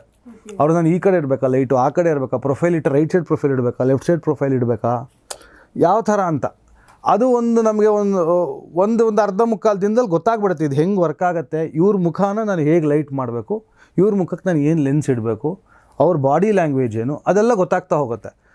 ಸೊ ಶೂಟಿಂಗ್ ಶುರುವಾಗ್ತಾ ಇದ್ದಂಗೆ ಒಂದು ರಫ್ ಐಡಿಯಾ ಇದೆ ನಿಮಗೆ, ಅದನ್ನು ಮಾಡ್ತಾ ಇರ್ತೀರಾ. ಕ್ರಮೇಣ ಅವ್ರು ಪರ್ಫಾರ್ಮ್ ಮಾಡ್ತಾ ನಿಮ್ಗೆ ಗೊತ್ತಾಗುತ್ತೆ ಅವ್ರು ಜಾಸ್ತಿ ಭುಜ ಬಳಸ್ತಾರಾ ಅಥವಾ ಭುಜ ಬಳಸೋದೇ ಇಲ್ವಾ, ಬರೀ ಇಷ್ಟು ಮಾತ್ರ ಇಡ್ಬೋದು ಅವ್ರಿಗೆ, ಅಥವಾ ಇಷ್ಟು ಇಡಬೇಕಾ ನಾನು ಕ್ಲೋಸಪ್ ಅಂದರೆ, ಇವೆಲ್ಲ ಗೊತ್ತಾಗ್ತಾ ಹೋಗುತ್ತೆ. ಅದು ಗೊತ್ತಾಗ್ತಾ ಇದ್ದಂಗೆ ನಮ್ಮ ಪ್ರತಿಯೊಂದು ಶಾಟು ಬೆಟರ್ ಆಗ್ತಾ ಹೋಗುತ್ತೆ. ಈಗ ಕ್ಲೋಸಪ್ ಇಟ್ಟರೆ ಸಪ್ತಸಾಗರದಲ್ಲೂ ತುಂಬ ಜನ ಅಯ್ಯೋ ಎಷ್ಟು ಚೆನ್ನಾಗಿದೆ ಕ್ಲೋಸಪ್ಗಳು, ತುಂಬ ಒಳ್ಳೆ ಕ್ಲೋಸಪ್ಗಳು ಅಂತ ತುಂಬ ಜನ ಹೇಳಿದ್ರು. ಅದೆಲ್ಲವೂ it is because of this research. Okay. ಈಗ ಹೇಮಂತ್ ನಾನಿಬ್ಬರೂ ಕೂತ್ಕೊಂಡು ಅವ್ರಿಗೆ ಒಂದು ವರ್ಕ್ಶಾಪ್ ಮಾಡಿದ್ವಿ. ಆ ವರ್ಕ್ಶಾಪಲ್ಲಿ ಸುಮ್ಮನೆ ದಿನಗಟ್ಟಲೆ ಅವ್ರು ನೋಡೋದಷ್ಟೇ, ಅವ್ರು ಏನು ಮಾಡ್ತಾರೆ ಅಂತ. ಓಕೆ, ಅದು ಒಂದು ವರ್ಕ್ಶಾಪ್. ಓಕೆ, ಅದೊಂದು ವರ್ಕ್ಶಾಪ್. ಅವ್ರಿಗೆ ಆಕ್ಟರ್ಸ್ ವರ್ಕ್ಶಾಪ್ ಮಾಡ್ತಾ ಇದ್ರು ಹೇಮಂತ್ ಅವರು.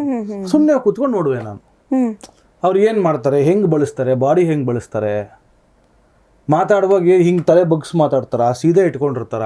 ಓಕೆ, ನಾನೇನ್ ಅನ್ಕೊಂಡಿದ್ದೆ ಅಂದ್ರೆ ಏನ್ ಆಕ್ಟಿಂಗ್ ಇರುತ್ತೆ ಅದಕ್ಕೆ ತಕ್ಕ ಆಕ್ಟಿಂಗೇ ಮಾಡ್ತಾರೆ ಅಂತ. ಇಷ್ಟು ಅಷ್ಟೆಲ್ಲ ಬೇಕೇ ಬೇಕು. ಓಕೆ, ಅಷ್ಟೆಲ್ಲ ಅದು ಇದ್ದಷ್ಟು ಸಿನಿಮಾ ಇನ್ನೂ ಆಡಿಯನ್ಸ್ಗೆ ಹತ್ರ ಆಗ್ತಾ ಹೋಗುತ್ತೆ. ಅಂದ್ರೆ ಅವ್ರಿಗೆ ನಂಬೋದಕ್ಕೆ ಸುಲಭ ಆಗುತ್ತೆ ಸಿನಿಮಾ. ಆ ಥರ ಪ್ರಿಪ್ರೇಷನ್ಗಳು ಮಾಡ್ತಾ ಹೋದ್ರೆ it becomes easy. Yes, but ನಾವೆಲ್ಲ ಅನ್ಕೊಂಡಿದ್ವಿ ಸಿನಿಮಾ ಅಂತ ಹೇಳಿದ್ರೆ ಅವ್ರು ಅಲ್ಲೇ ಡೈಲಾಗ್ ಹೇಳ್ತಾರೆ ಅಷ್ಟೇ ಮುಗಿತು. ಇಷ್ಟು ಹಿಂದಿನ ವರ್ಕ್ಗಳಿದೆಯಲ್ಲ, ಇಷ್ಟು ರಿಸರ್ಚ್ ಮಾಡಬೇಕು. ಇವನ್ ಕ್ಯಾಮ್ರಾ ವರ್ಕ್ ಅಂತ ಹೇಳಿದಾಗ್ಲೂ ಕೂಡ ಇಷ್ಟು ಯೋಚನೆ ಮಾಡಬೇಕು ಎಲ್ಲ ಆ್ಯಂಗಲಲ್ಲಿ. ಆ್ಯಂಡ್ ಮೇನ್ ಪಾರ್ಟೇ ಇದು ಸಿನಿಮಾದು. ಯಾಕಂದರೆ ಪ್ರತಿಯೊಂದು ಮೂಮೆಂಟ್ಸ್ ಆಗಿರಲಿ, ಆ್ಯಕ್ಟಿಂಗ್ ಸ್ಕಿಲ್ಗಳನ್ನು ಮಾಡ್ತಾರೆ, ಬಟ್ ಅದನ್ನು ತೋರಿಸೋರು ಇಂಪಾರ್ಟೆಂಟ್ ಆಗ್ತದೆ. ನಿಜ ಅಲ್ಲ, ಬಟ್ ಇಷ್ಟು ಮಾಡಲೇಬೇಕು ಅಂತ ರೂಲ್ ಏನಿಲ್ಲ. ನನಗಿಷ್ಟ ನಾನು ಮಾಡ್ತೀನಿ ಅಷ್ಟೇ. ಅಂದರೆ ತುಂಬ ಜನ ಮಾಡ್ದಿರ ನನಗಿಂತ ಅದ್ಭುತವಾದ ರಿಸಲ್ಟ್ಸ್ ಕೊಟ್ಟಿರ್ಬೋದು, ಇನ್ಸ್ಟಿಂಕ್ಟಿವ್ ಆಗಿ ಅವ್ರ ಒಳಗಡೆಯಿಂದನೇ ಬಂದಿರ್ಬೋದು. ನನಗೆ ಆ ಪ್ರೋಸೆಸ್ ಭಾಳ ಇಷ್ಟ. ಸೊ ನಾನು ಹಾಗಾಗಿ ಕಾಸ್ಟ್ಯೂಮ್ ಅವ್ರ ಜೊತೆ ಇರ್ಬೋದು, ಡೈರೆಕ್ಟರ್ ಜೊತೆ ಇರ್ಬೋದು, ರೈಟರ್ ಜೊತೆ ಇರ್ಬೋದು, ಪ್ರೊಡಕ್ಷನ್ ಡಿಸೈನರ್, ಆರ್ಟ್ ಡೈರೆಕ್ಟರ್ ಜೊತೆ ಇರ್ಬೋದು, ಎಲ್ಲರ ಜೊತೆನೂ ಸಿಕ್ಕಾಪಟ್ಟೆ ಇನ್ವಾಲ್ವ್ ಆಗಿರ್ತೀನಿ. ಆ ಪ್ರೋಸೆಸ್ ನಂಗೆ ಸಿನಿಮಾ ಶೂಟಿಂಗ್ ಮಾಡೋದಕ್ಕಿಂತ ಹಿಂದಿನ ಪ್ರೋಸೆಸ್ ಭಾಳ ಇಷ್ಟ. ಲೊಕೇಶನ್ಗೆ ಹೋದ್ರೆ ಬರೋ ಲೊಕೇಶನ್ ಎಲ್ಲ ನೋಡೋದು. ಈಗ ಯಾವುದೋ ಒಂದು ಕ್ಯಾಮ್ರಾ ಲೆನ್ಸ್ ಅಂದರೆ ಸುಮ್ಮನೆ ಏನು ಸಿಗುತ್ತೋ ಅದನ್ನು ಮಾಡೋಣ, ಯಾವ್ದು ಕೊಡ್ತಿರೋ ಅದ್ರಲ್ಲಿ ಮಾಡ್ತೀನಿ. ಆ ಥರ ನಾನು ಇಲ್ಲಿವರೆಗೂ ಮಾಡಿಲ್ಲ. ಭಾಳ ಸ್ಪೆಸಿಫಿಕ್ಕಾಗಿ ಒಂದಷ್ಟು ಲೆನ್ಸ್ಗಳನ್ನು ಟೆಸ್ಟ್ ಮಾಡ್ತೀನಿ, ಡೈರೆಕ್ಟರ್ಗಳಿಗೆ ತೋರಿಸ್ತೀನಿ. ಈ ಫೀಲ್ ನಿಮ್ಗೆ ಓಕೆನಾ, ಈ ಲುಕ್ ಓಕೆನಾ, ಈ ಥರ ಮಾಡೋಣ, ಈ ಥರ ಅನ್ಕೋತಾ ಇದ್ದೀನಿ, ನಿಮಗೇನು ಅನಿಸುತ್ತೆ. ಇಬ್ರು ಓಕೆ ಅದ್ವೈತ್ ಈ ಥರ ಮಾಡೋಣ ಅಂತಂದ್ರೆ ಯಾವುದೋ ಲೆನ್ಸ್ ಚೂಸ್ ಮಾಡಿರ್ತೀವಿ. ಅಂದ್ರೆ ಅದು ಫೀಲಿಗೆ ತಕ್ಕ ಬೇರೆ ಬೇರೆ ಲೆನ್ಸ್ ಅಂತ. ಹೌದು, ಡೆಫಿನೆಟ್ಲಿ. ಅದಕ್ಕೂ ಪ್ರತಿಯೊಂದು ಲೆನ್ಸ್ಗೂ ಒಂದೊಂದು ಕ್ಯಾರೆಕ್ಟರ್ ಇರುತ್ತೆ. ಓಕೆ, ಅದು ನಂಗೆ ಸ್ವಲ್ಪ ಎಕ್ಸ್ಪ್ಲೈನ್ ಮಾಡ್ತೀನಿ. ಯಾಕಂದ್ರೆ ಸ್ವಲ್ಪ ಮೂಡ್ ಸ್ವಿಂಗ್ಸ್ ಆಗ್ತಿದೆ ಅಂದ್ರೆ ಬೇರೆ ಇರುತ್ತೆ. ಅಲ್ಲ, ಆ ಥರ ಅಲ್ಲ. ಅಂದ್ರೆ ಒಂದು ಇಡೀ ಸಿನಿಮಾಗೆ ಅಂತ ಒಂದು, it is not just for one shot ಅಥವಾ ಇದು ಫೀಲಿಂಗ್, ಕಾಮಿಡಿಗೆ, ಫೈಟ್ ಸೀನ್ಗೆ ಆ ಥರ ಅಲ್ಲ. ಒಂದು ಇಡೀ ಸಿನಿಮಾದ ಒಂದು ಆತ್ಮ ಇದೆಯಲ್ಲ, ಆ ಆತ್ಮನ ಒಂದು ಇದರಲ್ಲಿ ಹಿಡಿದಿಡೋದಕ್ಕೆ ಒಂದು ಪರ್ಟಿಕ್ಯುಲರ್ ಆದ ಲೆನ್ಸ್ ವರ್ಕ್ ಆಗುತ್ತೆ ನಮಗನ್ಸರ್, ನಮ್ಮ ಲೆಕ್ಕದಲ್ಲಿ. ಅದನ್ನು ಈಗ ಸಪ್ತಸಾಗರ ಫಾರ್ ಎಕ್ಸಾಂಪಲ್ ನಾವು ಒಂದು 8-10 ಲೆನ್ಸ್ ಟೆಸ್ಟ್ ಮಾಡಿದ್ವಿ ಸಪ್ತಸಾಗರಕ್ಕೆ. ಚೂಸ್ ಮಾಡಿ ಸೈಡ್ ಎ ಬೇರೆ ಲೆನ್ಸ್ ಮಾಡಿದ್ವಿ, ಸೈಡ್ ಬಿ ಬೇರೆ ಲೆನ್ಸ್ ಮಾಡಿದ್ವಿ. ಇಲ್ಲ ಇದು ಶೂಟ್ ಮಾಡೋ ಟೈಮಲ್ಲಿ ಇಲ್ಲ ಅನಮಾರ್ಫಿಕ್ ಮಾಡೋಣ, ಹಳೆಯ ಕಾಲ ಥರನೇ ಒಂದು ಅನಮಾರ್ಫಿಕ್ ವೈಟ್ ಸ್ಕ್ರೀನ್ ಫಾರ್ಮ್ಯಾಟಲ್ಲೇ ಶೂಟ್ ಮಾಡೋಣ, ಸ್ಫೆರಿಕಲಲ್ಲಿ ಮಾಡಿ ಕ್ರಾಪ್ ಮಾಡೋದು ಬೇಡ ಅಂತ ಪ್ಲ್ಯಾನ್ ಆಯಿತು. ಅದು ಎಕ್ಸಿಕ್ಯೂಟ್ ಮಾಡಿದ್ವಿ 2 ಪಾರ್ಟಲ್ಲಿ. ಈಗ 666 ಡ್ರೀಮ್ ಥಿಯೇಟರ್ಗೆ ನಾವು ಒಂದು 18-19 ಲೆನ್ಸ್ಗಳು ಟೆಸ್ಟ್ ಮಾಡಿದ್ದೀವಿ. ಟೆಸ್ಟ್ ಮಾಡಿ 1974 ಲೆನ್ಸನ್ನು ನಾವು ರೀಹೌಸ್ ಮಾಡಿ ಯೂಸ್ ಮಾಡ್ತಾ ಇರೋದು ಈಗ. ಅದನ್ನು ಸರ್ವಿಸ್ ಮಾಡಿಸಿ ಎಲ್ಲ. ನಮಗೆ ರೆಟ್ರೋ ಇದೆ ಫಿಲಮ್ ಅಂತ ಎಲ್ಲರಿಗೂ ಗೊತ್ತು. ಸೊ ನಮಗೆ ಅಥೆಂಟಿಕ್ ಆಗಿರಬೇಕು ಅದು. ಕರೆಕ್ಟ್. ಈಗಿನ ಹೊಸ ಲೆನ್ಸ್ಗಳಿಗೆ ಭಾಳ ಒಂದು ಕ್ಲೆನ್ಲಿನೆಸ್ ಇದೆ, ಒಂದು ಹೈಜೀನ್ ಇದೆ ಲೆನ್ಸ್ಗೆ. ಕ್ಲೀನಾಗಿ ಕಾಣುತ್ತೆ ಎಲ್ಲಾನು ನೀಟಾಗಿ. ನಮಗೆ ನೀಟಾಗಿ ಕಾಣಿಸ್ಬಾರ್ದು ಅದು ಅಂತ. ಬಟ್ ನಾವು ಅದು ಎಡಿಟಿಂಗಲ್ಲಿ ಮಾಡೋಕ್ಕಾಗಲ್ವಾ? ಹಂಗೆ ಮಾಡೋಕ್ಕಾಗಲ್ಲ. ಓ ಹೌದಾ? ಆ ಥರ ಏನು ಎಡಿಟಿಂಗಲ್ಲಿ ಮ್ಯಾಜಿಕ್ ಮಾಡೋಕ್ಕಾಗಲ್ಲ, ಏನು ಮಾಡೋಕ್ಕಾಗಲ್ಲ. ನಾವು ಅದೇ ಪ್ರತಿಯೊಂದು ಲೆನ್ಸ್ಗೆ ಒಂದೊಂದು ಕ್ಯಾರೆಕ್ಟರ್ ಇರುತ್ತೆ. ಈ ಕೆಲವು ಲೆನ್ಸ್ಗೆ ಅದೊಂದು ಅಬರೇಷನ್ ಅಂತೀವಿ, ಅದು ಇಂಪರ್ಫೆಕ್ಷನ್ಸ್. ಆ ಇಂಪರ್ಫೆಕ್ಷನ್ಸ್ ನಮಗೆ ಬೇಕಾ ಬೇಡವಾ ಅನ್ನೋದು ಪಾಯಿಂಟ್ ಅಷ್ಟೇ. ನಮ್ಗೆ ಆ ಇಂಪರ್ಫೆಕ್ಷನ್ಸ್ ಇಷ್ಟ ಆಯಿತು, ನಾವು ಬಳಸ್ತೀವಿ ಅಂದರೆ ಬಳಸ್ಬೋದು. ಇಲ್ಲ ನಂಗೆ ಇದು ಇಷ್ಟ ಆಗ್ತದೆ, ನಂಗೆ ತುಂಬ ಕ್ಲೀನಾಗಿರೋ ಇಮೇಜೇ ಬೇಕು ಅಂದರೆ ಕ್ಲೀನಾಗಿರೋ ಇಮೇಜ್. ಅದು ಅವರವರ ಇದಕ್ಕೆ ಬಿಟ್ಟಿದ್ದು, ಅವರವ್ರ ಟೇಸ್ಟ್ಗೆ.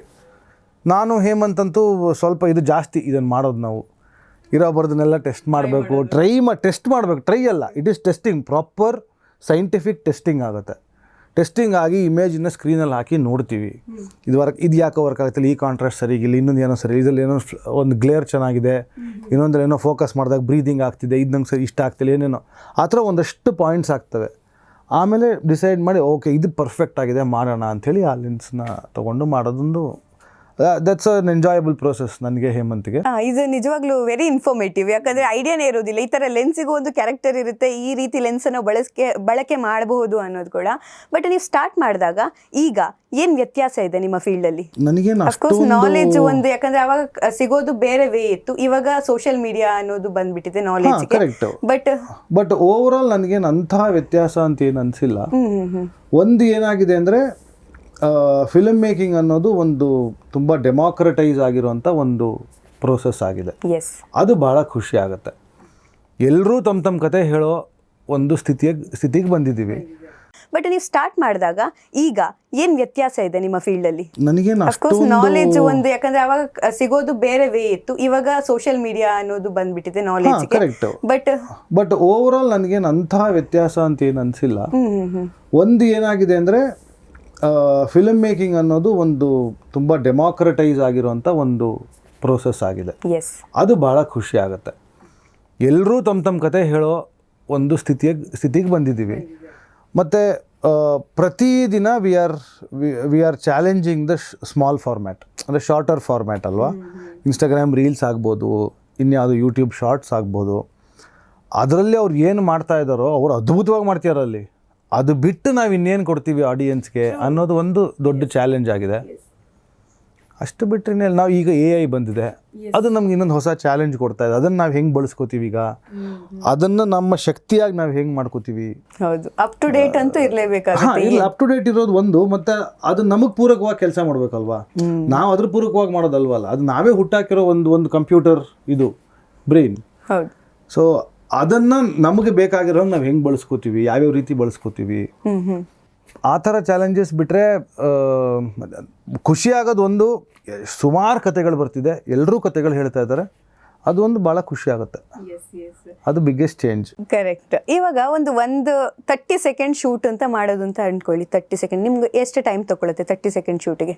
ಅದು ಡಿಪೆಂಡ್ಸ್ ಹೆಂಗೆ ಏನು ಶಾರ್ಟ್ ಅದು. ಈಗ 30 ಸೆಕೆಂಡ್ಸ್ ಒಂದೇ ಶಾರ್ಟಲ್ಲಿ ಮಾಡಬೇಕು ಅಂತ ಅನ್ಕೊಳ್ಳಿ. ಅದಕ್ಕೊಂದು ಇಡೀ ದಿನ ರಿಹರ್ಸಲ್ ಮಾಡಿರ್ಬೇಕಾಗ್ಬೋದು, ಅರ್ಧ ದಿನ ರಿಹರ್ಸಲ್ ಇರ್ಬೋದು. ಹಾಗೆ ಮತ್ತು ಒಂದೊಂದು ಸಿನಿಮಾ ಒಂದೊಂದು ಥರ ಇರುತ್ತೆ. ಆ ಡೈರೆಕ್ಟರ್ನ ಪೇಸ್ ಏನು, ಅವರು ಏನೇನು ಎಕ್ಸ್ಪೆಕ್ಟ್ ಮಾಡ್ತಿದ್ದಾರೆ ಆ ಫ್ರೇಮಲ್ಲಿ, ಅಥವಾ ಅವ್ರು ಅಂದ್ಕೊಂಡಿರೋ ಹಾಗೆ ಇವತ್ತು ನಾನು 100 ಶಾಟ್ ತೆಗಿಬೇಕು, ಇನ್ಯಾರು ಇಲ್ಲೇ ಎಲ್ಲ ನಾನು ಪ್ಲ್ಯಾನ್ ಮಾಡಿದ್ದೀನಿ, ನನಗೆ ಬೇಕಾಗಿರೋದು 25 ಶಾಟು, 25 ಶಾಟನ್ನು ಪರ್ಫೆಕ್ಟಾಗಿರ್ಬೇಕು, ಹಂಗೆ ಎಕ್ಸಿಕ್ಯೂಟ್ ಮಾಡ್ತೀನಿ. ಆ ಥರ ಒಬ್ಬೊಬ್ರದ್ದು ಒಂದೊಂದು ಇದಿರುತ್ತೆ. ಹಾಗೆ ವೇಗಾಗಿ 30 ಸೆಕೆಂಡ್ಸ್ ಶೂಟ್ ಮಾಡಬೇಕು ಅಂದರೆ ಒಂದು 5 ನಿಮಿಷದಲ್ಲಿ ಮಾಡ್ಬೋದು ಅಂತ ಹೇಳಕ್ಕೆ ಬರೋಲ್ಲ. ಅದು ಸೆಟಪ್ ಏನು, ಸ್ಪೇಸ್ ಏನು, ಒಂದೇ ಒಂದು ಶಾಟೇ ಇರ್ಬೋದು. ಈಗ ಫಾರ್ ಎಕ್ಸಾಂಪಲ್ ಸಪ್ತಸಾಗರದಲ್ಲಿ ಸೈಡ್ ಬಿನಲ್ಲಿ ಚೈತ್ರನ ಫಸ್ಟ್ ಟೈಮ್ ಮೀಟ್ ಮಾಡಿ ಹೋಟೆಲ್ ರೂಮ್ ಕರ್ಕೊಂಡು ಹೋಗ್ತಾರೆ. ಅದೊಂದು ಸಿಂಗಲ್ ಶಾಟ್ ಇದೆ, 1.25 ನಿಮಿಷದ ಒಂದು ಸಿಂಗಲ್ ಶಾಟ್. ಕಾಡರ್ ರಕ್ಷಿತ್ ಅವ್ರು ನಡ್ಕೊಂಡು ಬರ್ತಾರೆ, ಚೈತ್ರ ಬರ್ತಾಳೆ, ಚೈತ್ರದಿಂದ ರುಕ್ಮಿಣಿ ಆಗ್ತಾಳೆ, ಮತ್ತೆ ವಾಪಸ್ ಚೈತ್ರ ಬರ್ತಾಳೆ, ಮತ್ತೆ ರುಕ್ಮಿಣಿ ಆಗ್ತಾಳೆ, ಒಳಗಡೆ ಬರ್ತಾರೆ, ಆಮೇಲೆ ಅವಳನ್ನ ಎತ್ಕೋತಾರೆ ರಕ್ಷಿತ್ ಅವರು. 1-1.5 ನಿಮಿಷ ಶಾರ್ಟು, ಇಡೀ ದಿನ ಶೂಟ್ ಮಾಡಿದ್ದೀವಿ ಅದನ್ನು. ಅಂದರೆ ಅದರ ಎಕ್ಸಿಕ್ಯೂಷನ್ನಲ್ಲಿ ಎಷ್ಟು ಕಾಂಪ್ಲಿಕೇಶನ್ಸ್ ಇದೆ ಅನ್ನೋದ್ರ ಮೇಲೆ ಎಲ್ಲ ಡಿಪೆಂಡ್ ಆಗುತ್ತೆ. ಸುಮಾರು ಸಲ 30 ಸೆಕೆಂಡ್ ಶಾರ್ಟನ್ನು ಲಿಟ್ರಲಿ 30 ಸೆಕೆಂಡ್ಸಲ್ಲೂ ಮಾಡಿರ್ಬೋದು. ಕರೆಕ್ಟ್. ಅದು ಏನು ಹೇಳಕ್ಕೆ ಬರಲ್ಲ. ಹೌದು. ಬಟ್ ಸಪ್ತಸಾಗರದ ಆಚೆಯಲ್ಲೂ ಆ ಸಿನಿಮಾದ ಬಗ್ಗೆ ಅನುಭವ ಹೇಳೋದಂದ್ರೆ ಅಂದರೆ ಮೂವಿ ತುಂಬಾನೇ ನಮ್ಮನ್ನು ನೋಡ್ಸ್ಕೊಂಡು ಹೋಗುತ್ತೆ. ಸಪ್ತಸಾಗರ ನಾವು ಭಾಳ ಸ್ಪೆಸಿಫಿಕ್ ಆಗಿದ್ವಿ, ಯಾವುದು ಸುಂದರವಾಗಿ ಕಾಣಿಸ್ಬಾರ್ದು ಅಂತ. ಸ್ಟಾರ್ಟಿಂಗಲ್ಲಿ ರಿಯಲಿಸ್ಟಿಕ್ ಆಗಿ ಕಾಣುತ್ತೆ ಎಲ್ಲಾನು. ಒಂದು ಮಟ್ಟದ ಸೌಂದರ್ಯ, ಅಂದರೆ ಒಂದು ಟಿಪಿಕಲ್ ಸೆನ್ಸಲ್ಲಿ ಸೌಂದರ್ಯ ಅಲ್ಲ, ಬಟ್ ಒಂದು ಏಸ್ಥೆಟಿಕ್ ಸೌಂದರ್ಯ ಇದೆ ಸಿನಿಮಾಗೆ, ಅದು ಕಾಣ್ತಾ ಹೋಗುತ್ತೆ. ಅದಾದಮೇಲೆ ಸೈಡ್ ಬಿಗೆ ನಾವು ಹೋಗೋಷ್ಟರಲ್ಲಂತೂ ಪ್ರತಿ ಫ್ರೇಮು ಗಲೀಜಾಗೆ ಇರಬೇಕು ಅನ್ನೋದೇ ಉದ್ದೇಶ ಇದ್ದಿದ್ದು. ಸೊ ನಿಮಗೆ ಯಾವುದು ಕ್ರಿಸ್ಟಲ್ ಕ್ಲಿಯರ್ ಆದ ಇಮೇಜಸ್ ಕಾಣೋದಿಲ್ಲ ಸಿನಿಮಾಲಿ. ಆ ಸಿನಿಮಾ ಎಕ್ಸ್ಟ್ರೀಮ್ಲಿ ಎಮೋಷ್ನಲ್ ಆದ ಸಿನಿಮಾ ಇಡೀ ತಂಡಕ್ಕೆ ಬಹುಶಃ. ಯಾಕಂದ್ರೆ ನಾವು ಒಂದು 2-2.5 ವರ್ಷ ಶೂಟ್ ಮಾಡಿದ್ವಿ ಆ ಸಿನಿಮಾನ. ಆ್ಯಂಡ್ ಎವ್ರಿ ಡೇ ನಾವು ಲೊಕೇಶನ್ಗೆ ಹೋದಾಗ ಅಟ್ಲೀಸ್ಟ್ ಒಂದು 3-4 ಜನ ಕಣ್ಣೀರು ಹಾಕೋದು ನೋಡಿದ್ದೀನಿ ನಾನು ಸೆಟ್ಟಲ್ಲಿ. ಎಷ್ಟೊಂದು ಸಲ ನಾನು ಇರ್ಬೋದು, ಹೇಮಂತ್ ಇರ್ಬೋದು, ಶಾರ್ಟ್ ನೋಡ್ತಾನೆ ಅಳ್ತಾ ಇರ್ತಿದ್ದೆ ನಾನು, ಹೇಮಂತು ಹಾಗೇನೆ. ಸೊ ಆ ಥರ ಅಂದರೆ ಇಡೀ ಟೀಮ್ಗೆ ಆ ಸಿನಿಮಾದ ಒಂದು ಎನರ್ಜಿ ತಾಗ್ತಾ ಇತ್ತು ನಾವು ಮಾಡುವಾಗಲೇ. ಸೊ ಅದು ನನಗೆ ಫಸ್ಟ್ ಟೈಮ್ ಆ ಥರ ರಿಯಲ್ ಟೈಮಲ್ಲಿ ನನಗೆ ರಿಯಾಕ್ಷನ್ಸ್ ಸಿಗ್ತಾ ಇದ್ದಿದ್ದು. ನನ್ನ ಟೀಮಿಂದ ಇರ್ಬೋದು, ನನ್ನ ಲೈಟ್ ಆಫೀಸರ್ಸು, ನಮ್ಮ ಹುಡುಗರು, ಡೈರೆಕ್ಷನ್ ಡಿಪಾರ್ಟ್ಮೆಂಟ್ ಹುಡುಗರು, ಇವರೆಲ್ಲರೂ ಅಲ್ಲಿ ರಿಯಾಕ್ಷನ್ ಕೊಡೋರು. ನಾವು ಶಾರ್ಟ್ ತೆಗಿತಾ ರಿಯಾಕ್ಷನ್ ಕೇಳೋದು ನನಗೆ ಇಲ್ಲಿಂದ. ಯಾರೋ ಒಂದು ಸಿಚುವೇಶನಲ್ಲಂತೂ ನನ್ನ ಒಬ್ಬ ಅಸೋಸಿಯೇಟ್ ಒಂದು ಲೈಟ್ ಹಿಡ್ಕೊಂಡು ಕೂತಿದ್ದಾನೆ, ಆ ರಕ್ಷಿತ್ ಆ್ಯಕ್ಟ್ ಮಾಡ್ತಾ ಅಳ್ತಾ ಇದ್ದಾನೆ. ಅವನು ಕ್ಯಾಮ್ರಾ ಕೆಳಗಡೆ ಇನ್ನೊಬ್ಬ ಅಸಿಸ್ಟೆಂಟ್ ಬಂದು ಲೈಟ್ ಹಿಡ್ಕೊಂಡಿದ್ದಾನೆ. ಸೊ ಆ ಥರ ಎಲ್ಲ ನನಗೆ ಫಸ್ಟ್ ಟೈಮ್, ನಾನು ಯಾವತ್ತು ಎಕ್ಸ್ಪೀರಿಯೆನ್ಸ್ ಮಾಡಿರಲಿಲ್ಲ. ಸೊ ಸಪ್ತಸಾಗರ ಅದೊಂದು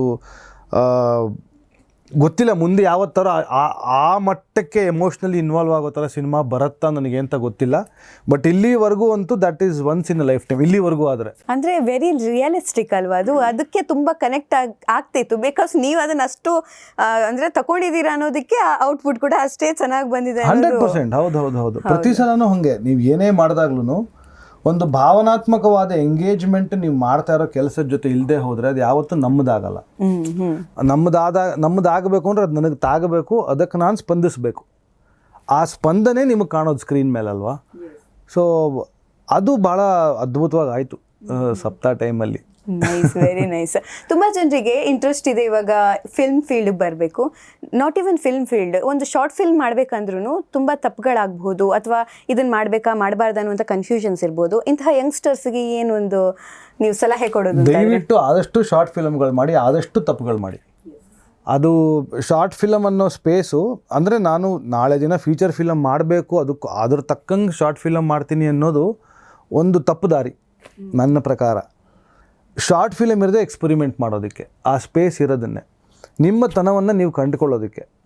ಇನ್ಯಾರ್ದೋ ಸಿನಿಮಾ ನೋಡಿ ನಾನು ಆ ಥರನೇ ಒಂದು ಸಿನಿಮಾ ಮಾಡಬೇಕು, ಆ ಥರದ್ದೊಂದು ಶಾರ್ಟ್ ಫಿಲಮ್ ಮಾಡ್ತೀನಿ, ಇದನ್ನು ತೋರಿಸ್ಬಿಟ್ಟು ನಾನು ಪ್ರೊಡ್ಯೂಸರ್ ಹತ್ರ ತಗೋತೀನಿ ಅನ್ನೋದು ಒಂದು ದಾರಿ. ಬಟ್ ಆ ದಾರಿ ತುಂಬ ಸೇಫಾದ ದಾರಿ ಅಲ್ಲ ನನ್ನ ಪ್ರಕಾರ.